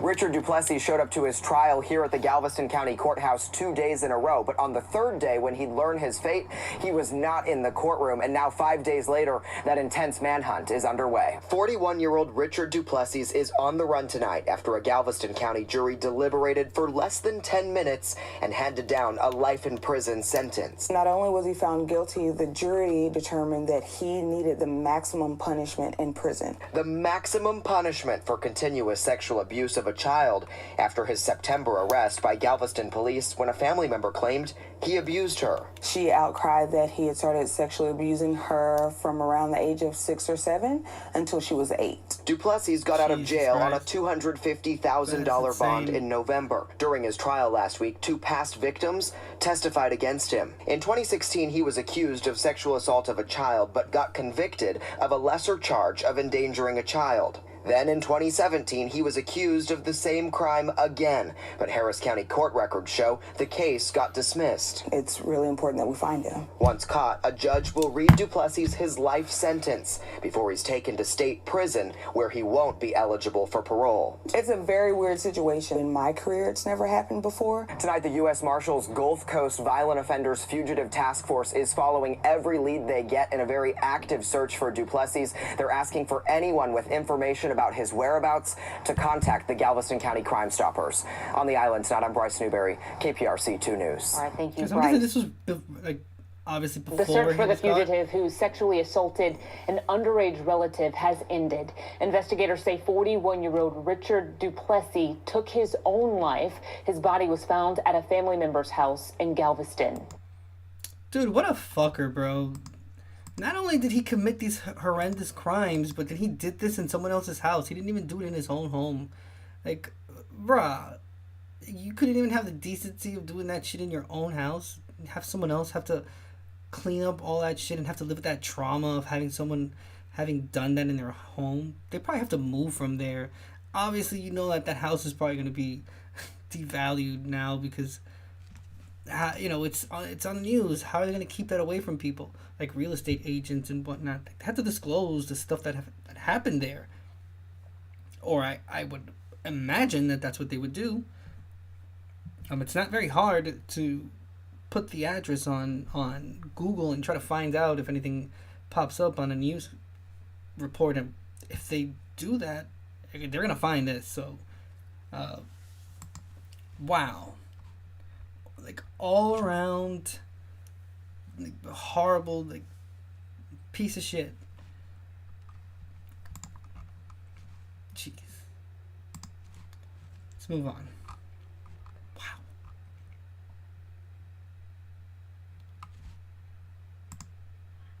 Going to Las Vegas, Nevada. Man accused of killing grandmother and 2 others allegedly wanted to put them in a garbage disposal. It's from TrueCrimeDaily.com, July 25th, 2023 is when this was posted. Like I said, Las Vegas, Nevada. A 30-year-old man accused of killing 3 people in an apartment and living with 2 of their bodies for days could face the death penalty if he is convicted. On June 27, Las Vegas Metropolitan Police Department officers were called to an apartment complex on the 9100 block of West Flamingo Road about a man attacking people. When police arrived, they found the man suffering non-life-threatening injuries in the leasing office. They then conducted a welfare check at Spencer McDonald's apartment and found 3 deceased individuals inside. Police arrested McDonald on an open count of murder. Clark County court records show McDonald is now being charged with murder with use of a deadly weapon. Victim, over 60 years of age. 2 counts of murder with use of a deadly weapon and 1 count of attempted murder with use of a deadly weapon. KLAS TV reports the 3 victims were identified as 80-year-old Dina Vale, 43-year-old Andrew Graydon, and 45-year-old Chris Brassard. Vale was reportedly McDonald's grandmother, and Graydon was her boyfriend. Brassard, a maintenance worker, was killed while conducting a welfare check at the apartment. According to KLAS, Graydon and Vale's bodies were discovered inside a bedroom, and Brassard was in the living room. Investigators reportedly found 2 maces, a sword, and a knife inside the apartment. Homicide Detective Lauren Samples testified at a grand jury hearing that McDonald described the killings as putting them out of their misery as an honorable deed, and then didn't give any other clarification or justification as to why.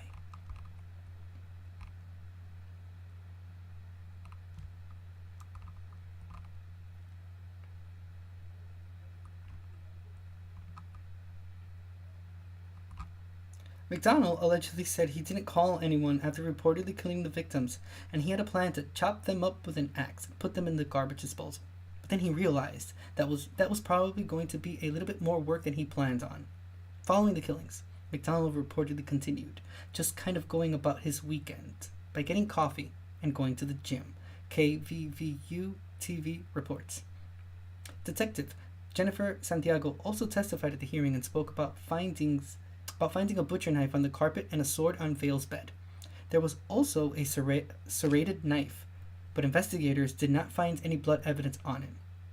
Drag marks in the apartment reportedly led to the 2 bodies in the bedroom.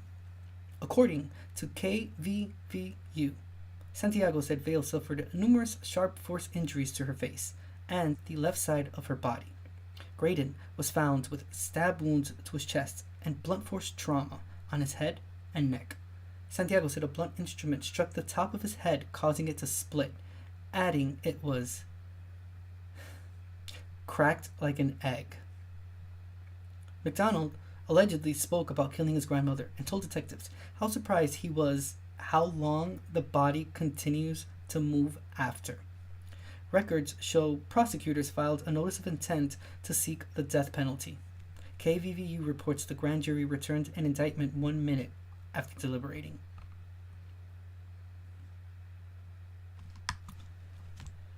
Holy cannoli.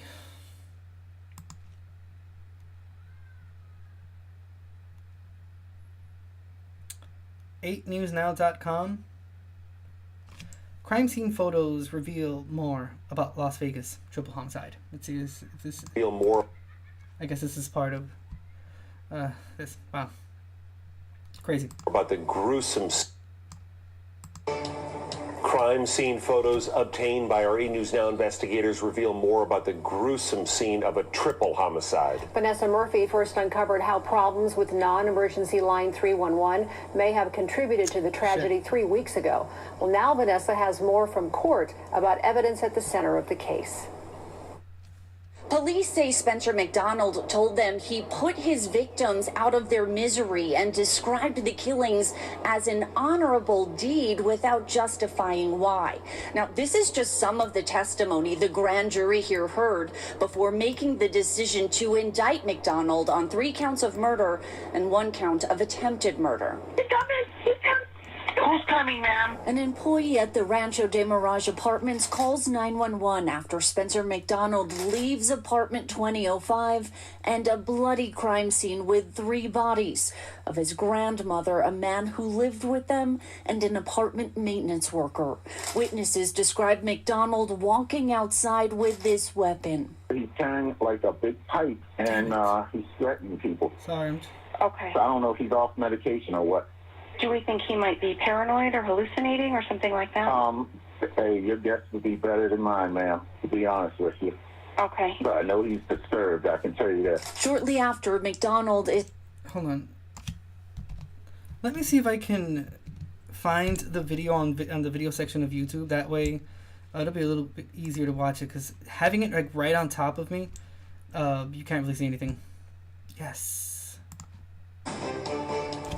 Crime scene photos obtained by our E! News Now investigators reveal more about the gruesome scene of a triple homicide. Vanessa Murphy first uncovered how problems with non-emergency line 311 may have contributed to the tragedy 3 weeks ago.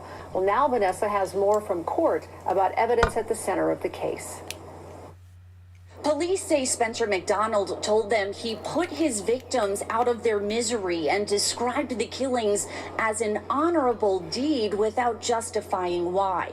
Now, this is just some of the testimony the grand jury here heard before making the decision to indict McDonald on 3 counts of murder and 1 count of attempted murder. Who's coming, ma'am? An employee at the Rancho de Mirage Apartments calls 911 after Spencer McDonald leaves apartment 2005 and a bloody crime scene with 3 bodies of his grandmother, a man who lived with them, and an apartment maintenance worker. Witnesses describe McDonald walking outside with this weapon. He's carrying like a big pipe, and he's threatening people. Okay. So I don't know if he's off medication or what. Do we think he might be paranoid or hallucinating or something like that? Hey, your guess would be better than mine, ma'am, to be honest with you. Okay. But I know he's disturbed, I can tell you that. Shortly after, McDonald is taken into custody. Detectives say he describes walking into his 80-year-old grandmother Dina Vale's bedroom during early morning hours and attacking her with a cosplay sword and a large kitchen knife. Then waiting for 43-year-old Andrew Graydon to return home, attacking and killing him. His plan, according to detectives, to chop up the bodies with an axe and put them in the garbage disposal, but he says he realized it was more work than he expected. Instead, he told detectives, he went about his weekend grabbing coffee and going to the gym. Then a friend couldn't reach Vale and tried reaching out to police for a welfare check. Knocked on her apartment. So is she missing, or do you need a welfare check on her? I'm thinking a welfare check, because I don't know if she's missing. Yeah, we just on our non-emergency line. I can put you over. Hold on one moment, okay? Yeah, but I was on hold for There is a over an hold hour. there. Yeah, it's a 20-minute hold right now. Don't hang up, and someone will assist you, okay? One moment. Okay. After that challenge getting through on 311 due to low staffing, 45-year-old Chris Brassard and his coworker go inside the apartment. Police say McDonald kills Brassard and injures the other. My supervisor, main supervisor, went inside and injured. He got blood all over his. McDonald is currently being held across the street here in downtown Las Vegas at the Clark County Detention Center. We requested an interview with him, but he declined. Vanessa Murphy, 8 News Now.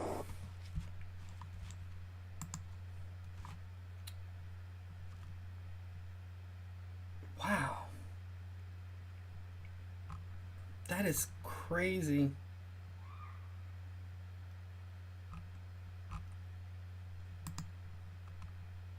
Yeah, I mean, he's...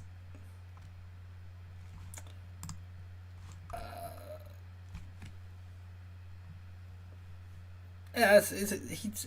yeah, full-blown serial killer. I mean, if left...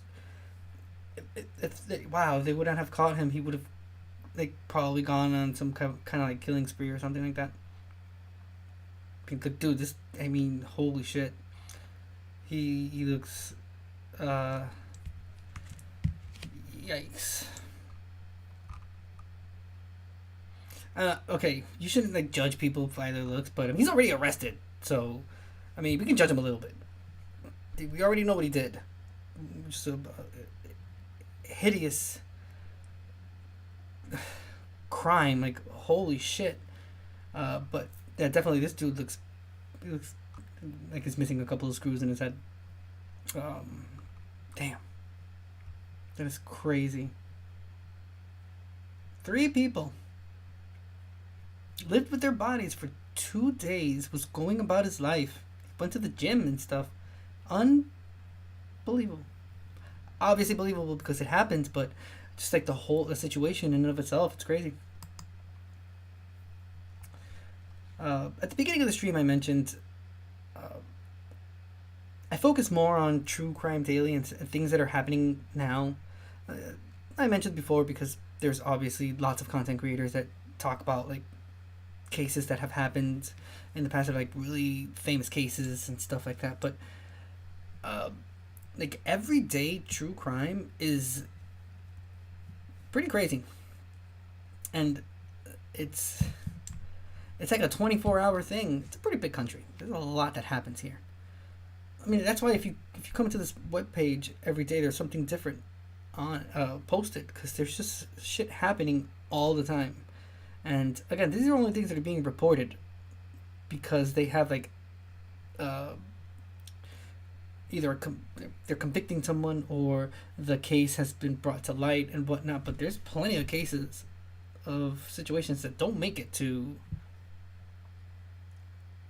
the news or anything. So it's crazy. It's a little overwhelming if you really think about it, because it's real life. Like, this is like as real as it gets.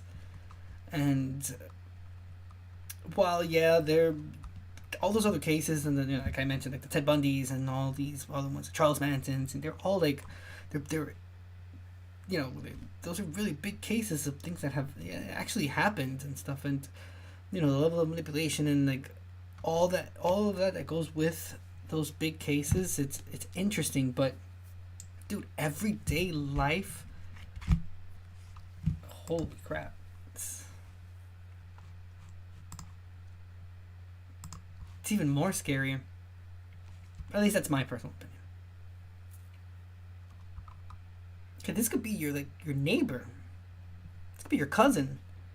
So for all you know, this could be someone that you went to high school with. You understand? Those cases that are so famous, there's like a level of separation between like obviously there's people that have met them and whatnot. I know someone that her mother was going to be set up on a date with Ted Bundy, but she lived in Florida and shit. But it ended up not happening. And years later, she saw him on the news, and she's like, shit, that could have been me. But anyway, there's like a sort of like a level of separation. But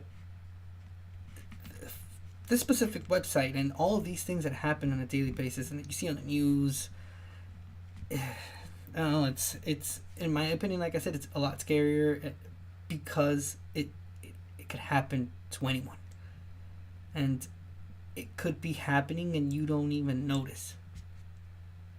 could be happening right around you. Dude, you could have someone with a dark past as a neighbor and you wouldn't even fucking know about it. The hell do you know? Scary, bro. Oh man, especially seeing all these cases and whatnot, what human beings are capable of doing to other people. Crazy. Very crazy. Okay, let's move on to the next case. We're going to New Jersey. TrueCrimeDaily.com says a New Jersey man sentenced for beating, killing woman he claimed stole cocaine from him. Posted July 7th. July 25th, 2020. I'm going to start over again. We're heading over to New Jersey. It's a True Crime Daily. Reads a New Jersey man sentenced for beating, killing woman he claimed stole cocaine from him. Posted July 25th, 2023. We're going to Freehold, New Jersey. It says a 28-year-old man has been sentenced to serve a maximum of 30 years in prison following a retrial for charges relating to the strangulation death of a 40-year-old woman in 2015. The Monmouth County District Attorney's Office said in a statement Tuesday, July 25th, that Christopher Aparicio Reyes will be required to serve at least 85% of that sentence, which equates to 25 and a half years in prison. Aparicio Reyes was sentenced to life in prison in 2018 following his trial for the death of Jennifer Pisuto when a jury convicted him of first-degree murder. An appeals court, however, overturned the conviction in August 2021 and ordered another trial. Aparicio Reyes pleaded guilty to aggravated manslaughter in May 2023. On December 13th, 2015, Long Branch Police Department officers went to a residence on the 100 block of Rockwell Avenue and found Pisuto deceased in an upstairs bedroom with multiple injuries. Officials pronounced her dead at the scene. According to Monmouth County Prosecutor's Office, Aparicio Reyes alleged Pisuto stole from him. He was reportedly drinking and on cocaine the night of the incident and beat Pisuto in the face and head. She suffered lacerations on her lips and tongue, and several teeth were knocked out. He reportedly hit Pisuto while she was standing and when she fell to the ground. NJ.com reports Aparicio Reyes claimed Pisuto took cocaine and $50 from him. The prosecutor's office said Aparicio Reyes killed Pisuto by squeezing her neck until she lost consciousness and eventually died with his arms still wrapped around her neck. At his first trial, Aparicio Reyes reportedly conceded he killed Pisuto, albeit not purposely, but said he did it because he thought she stole from him. After the killing, Aparicio Reyes attempted to hide Pisuto's body in another room, then left and hid at a friend's house. He was found the next morning.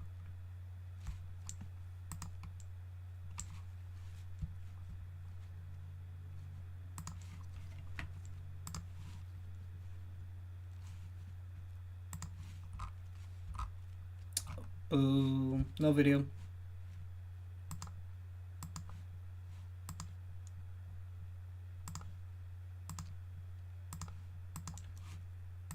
I don't know, man.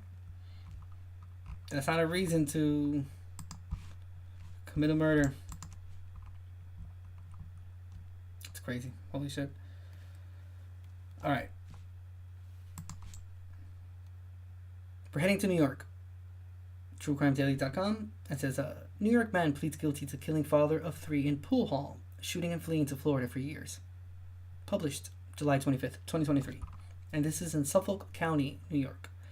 A 41-year-old man pleaded guilty this week to fatally shooting a 27-year-old father of 3 during an argument in a pool hall in 2018.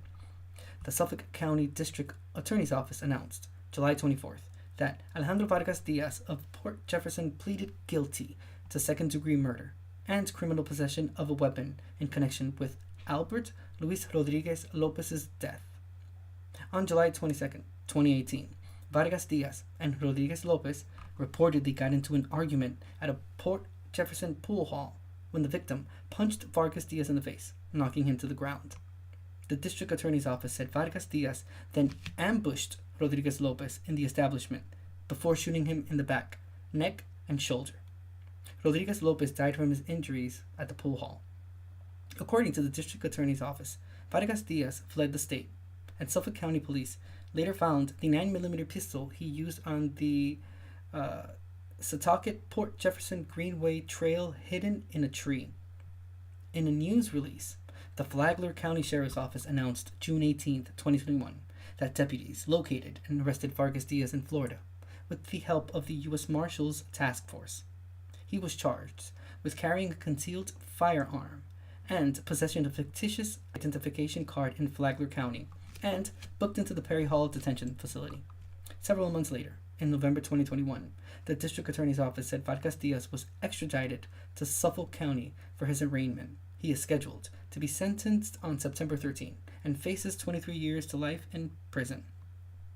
Suffolk County District Attorney Raymond Tierney said in a statement, "For 5 years, the relatives and loved ones of Mr. Rodriguez Lopez have waited for justice for this senseless murder. Today, with his admission of guilt, justice has been served."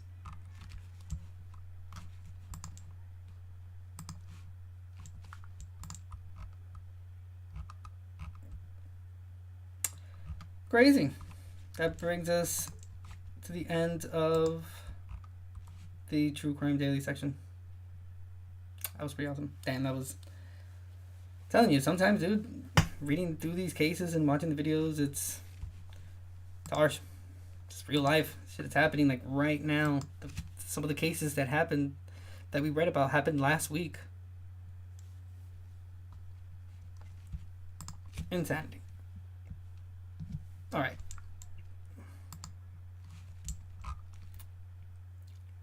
We'll end the stream reading about a random case that'll pop up here on this website.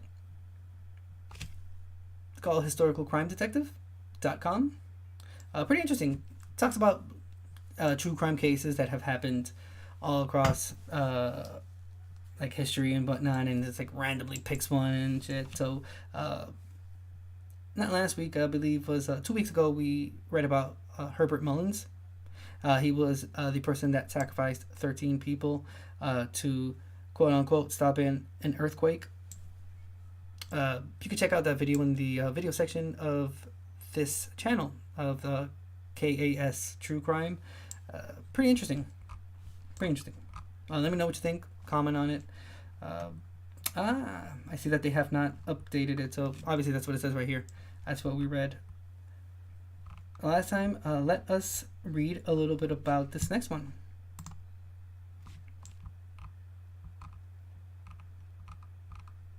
Alright. historicalcrimedetective.com. The Acid Doctor. The most horrendous murder in American history. 1962. Okay, we have a picture here, and it says, on the left, Hungarian-born Dr. Gisa de Kaplany during his trial in January 1963. One of the most painful and horrific murders in American history was committed by Hungarian-born Dr. Gisa de Kaplany, whose jealousy and insecurities led him to torture his young wife to death by pouring acid on her as she was bound to the bed in their San Jose, California home on August 27th, 1962. Beautiful Hashna de Kaplany, a 25-year-old model, did not die right away. Police were alerted to the home when neighbors complained of loud music and wailing of someone in pain.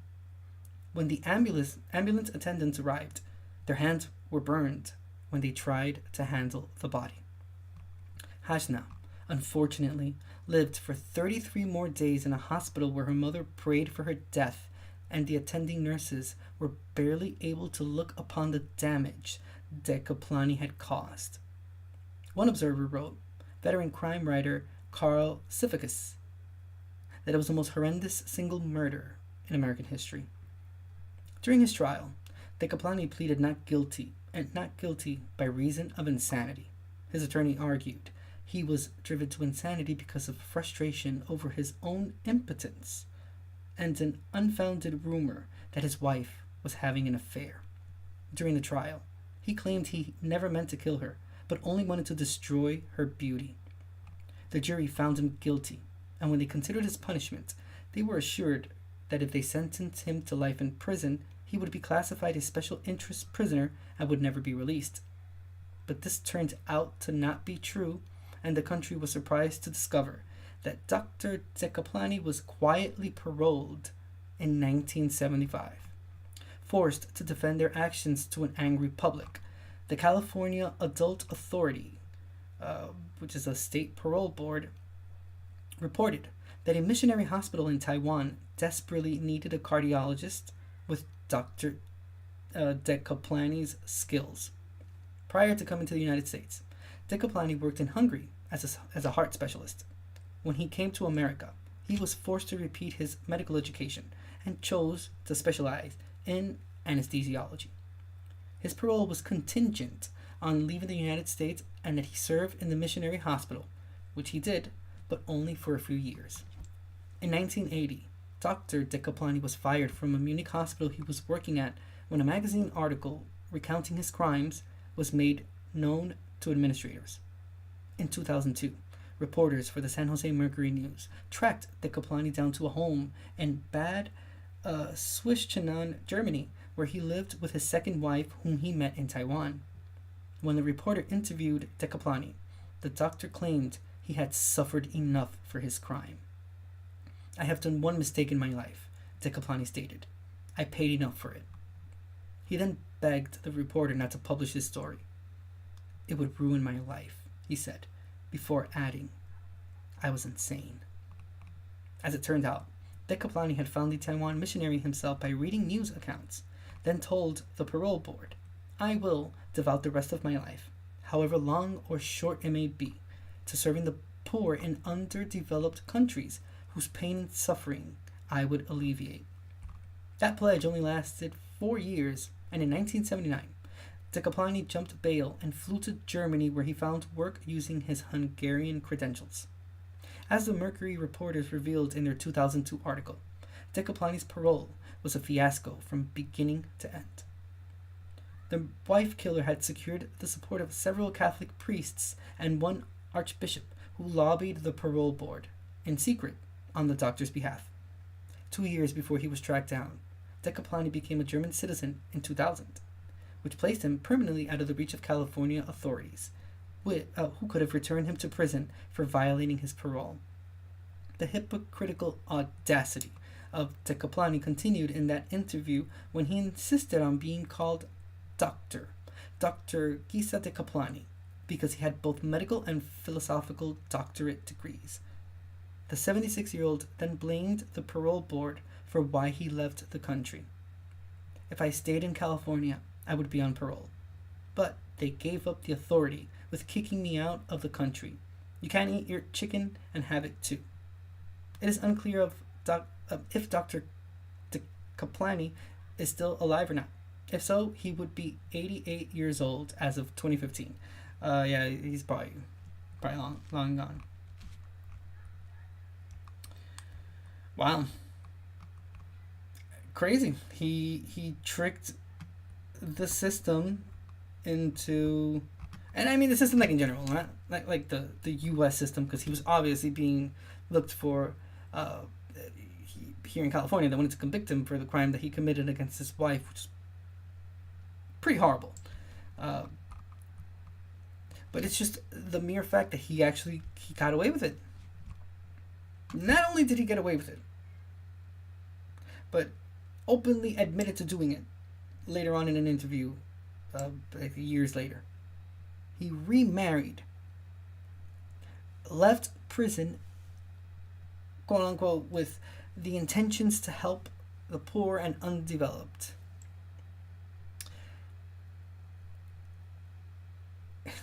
He was in Germany. What was he? Before he left to Germany when he started working as a doctor again. In the year 2000 was when he became a German citizen.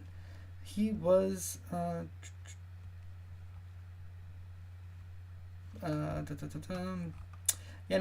he was tracked down in a home in Germany where he lived with his second wife, whom he met in Taiwan. Yeah. So he fled to Taiwan, with that excuse. Jumped bail. Served no time after that point when he was sent to Taiwan. Became a German citizen. And just lived his life there with his second wife. That's it. No... it's just like nothing in between. He actually got away with it. See if we can find like a short video or something about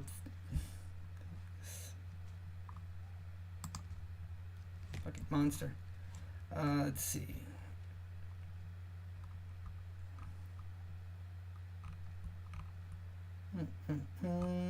They're all pretty long videos. Some great content creators on YouTube. Check them out. Talking about the same case.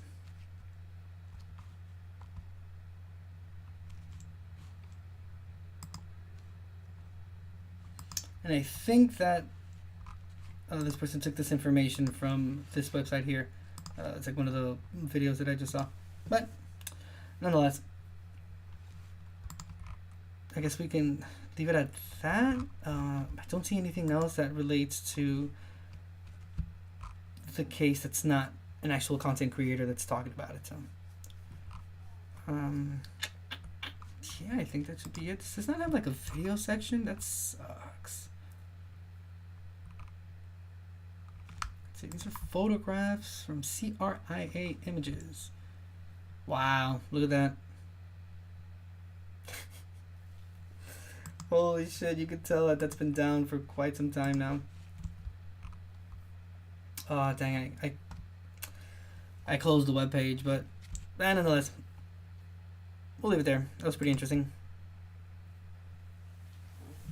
Thank you so much for being here. I really appreciate it. This was awesome. Whole bunch of true crime. Read a whole bunch of cases. Like I said, this is some scary shit. There's so much happening. It's crazy. Follow me over on TikTok. You'll see the small clips that I'll post of this. I still have some that I need to post from last week, so I'm going to get on that. So by tomorrow, I'll have the rest that I need from last week to upload. Just have them there on TikTok. Being that this is the first live stream I'm doing on this brand new channel, it'll be available like right away, so you can just watch the whole thing. I'll chop up some pieces here and there from this live stream and the past one too, so I can upload them, but to YouTube. But the clips of me actually reading through the case and whatnot, just that part, you can find it on TikTok. So follow me there. I have an Instagram as well. You can, if you follow me on TikTok, you'll see the Instagram link there. But besides that, subscribe to my channel. This was extremely fun. I'm gonna do this every Wednesday, 6 p.m. today. Your boy's getting a job soon, so I would have to figure out at what time I'm gonna start doing that once I get home from work. But join the Discord. I'll keep you updated there. We'll watch a movie, albums, concerts, documentaries. All those links you can find in the description box below or in the about section of this live stream if you're watching me on Twitch. This description box applies to both Facebook and YouTube. There should be a link there for my Patreon as well. It's $2 a month if you want to further support me, if you like what I do. Have a 7-day free trial going on right now that you can check out. You get access to all 3 segments: True Crime, Coffee, the News, and Us, which is the complete opposite of what I do here. It's like more interesting, positive news, a lot of science, space talk. At times, we sometimes do like a true crime article here and there that'll pop up on that website, but other than that, it's just mostly things that happen across like around the world that are a little bit more uplifting, and we read through Good News Network as well, so that's always great, and go down like rabbit holes and shit. It's pretty fun. Random topic day, I pick a topic out of a jar that I have there. It's like 700 different topics ranging from history, mythology, arts, to music. No, the music one I separated, so I have that one, copyright infringement and shit, so I have that one separate to do only on Twitch or Discord live streams for Patreon members only. But there's also medical advancements, advancements in technology. All those are different topics that are in that jar. Bam. And I should be doing one sooner than later. Like I said, just check out Discord, join the server, and I'll keep you posted on any information or any changes that'll be happening to the show. I'll post them there. Fuck Twitter. I'm not on Twitter, so... Or I think the account is still there. I just haven't formally closed it yet, so I don't really give a shit about it. But I do like Threads a lot more, so follow me over on Threads. Using the same parent channel, the King Angel Show. I'll create one for the true crime later on, but first I want to get this one with more followers. You know, I post things from... It's clips from different segments there as well, so you'll be able to enjoy that there on Twitter. Threads. See? And it's not even Twitter anymore. It's what is X now? I don't even know what to say. Could have ended world hunger. X. Whatever, man. What am I missing? Twitch. Use your Amazon Prime if you want to further support me. Or if not, you can just follow me. It'll let you know when I go live. I'm going to keep the parent channel there. I have my affiliate on my King Angel Show account, so I'll just keep doing any segments. I'm just going to keep doing it on Twitch using that same account. It's a lot easier for you to be able to subscribe to that channel or follow me there as well. So, boom, and plus I already have like a year and something with that account, and I want to put as much time into it as possible. So, yes, just remember the King Angel Show is that's the main one, and the sub channels are the True Crime, Coffee, the News, and Us, and the Random Topic Days that we do here, and anything else that I add to it. But the main one, which is like you see right here, it is the King Angel Show. That's what you can see in the intro. I'll do like a sub intro that will say like True Crime or like the segment that's going to be done that day. But parent channel, like I said before, is the King Angel Show. So that's about it. I'm gonna go make some dinner now. I always get hungry after live streams. It's crazy. I could have extended it a little bit more, but I'm hungry. And we already went through all the ones that I wanted to go through today. But hopefully next time I do a True Crime episode, which would be next week, hopefully at 6 p.m. But if not, it will be later. I'll make it up to you, and I'll do a long show. I'll keep it closer to 3 hours, which is what I normally do. It's also a lack of videos sometimes because the cases are so new of the ones that we were reading on True Crime Daily. The videos extend the time a little bit more, but we didn't have that many videos today as we normally do, so that affected the amount of time as well. Appreciate you being here. Thank you very much. Have a very wonderful day. Hopefully I'll see you tomorrow or Friday. I'll go live, but I'll be doing Coffee, the News, and Us again. This morning's episode was phenomenal. Like I said, thank you so much for the support. I really appreciate it. Have a very wonderful night. Have a wonderful rest of the week. Enjoy your weekend. If I don't see you until next week, take it easy. This is the King Angel Show. I'm King Angel, a San Francisco Bay Area live streamer and content creator here on YouTube, Twitch, and Facebook. We do reviews, live streams, and discussions of a wide range of topics. The specific channel and the content done tonight is King Angel Show True Crime. Subscribe to my channel, like my videos, let me know what you think, comment on them, and you have a very good night. Take it easy. Peace.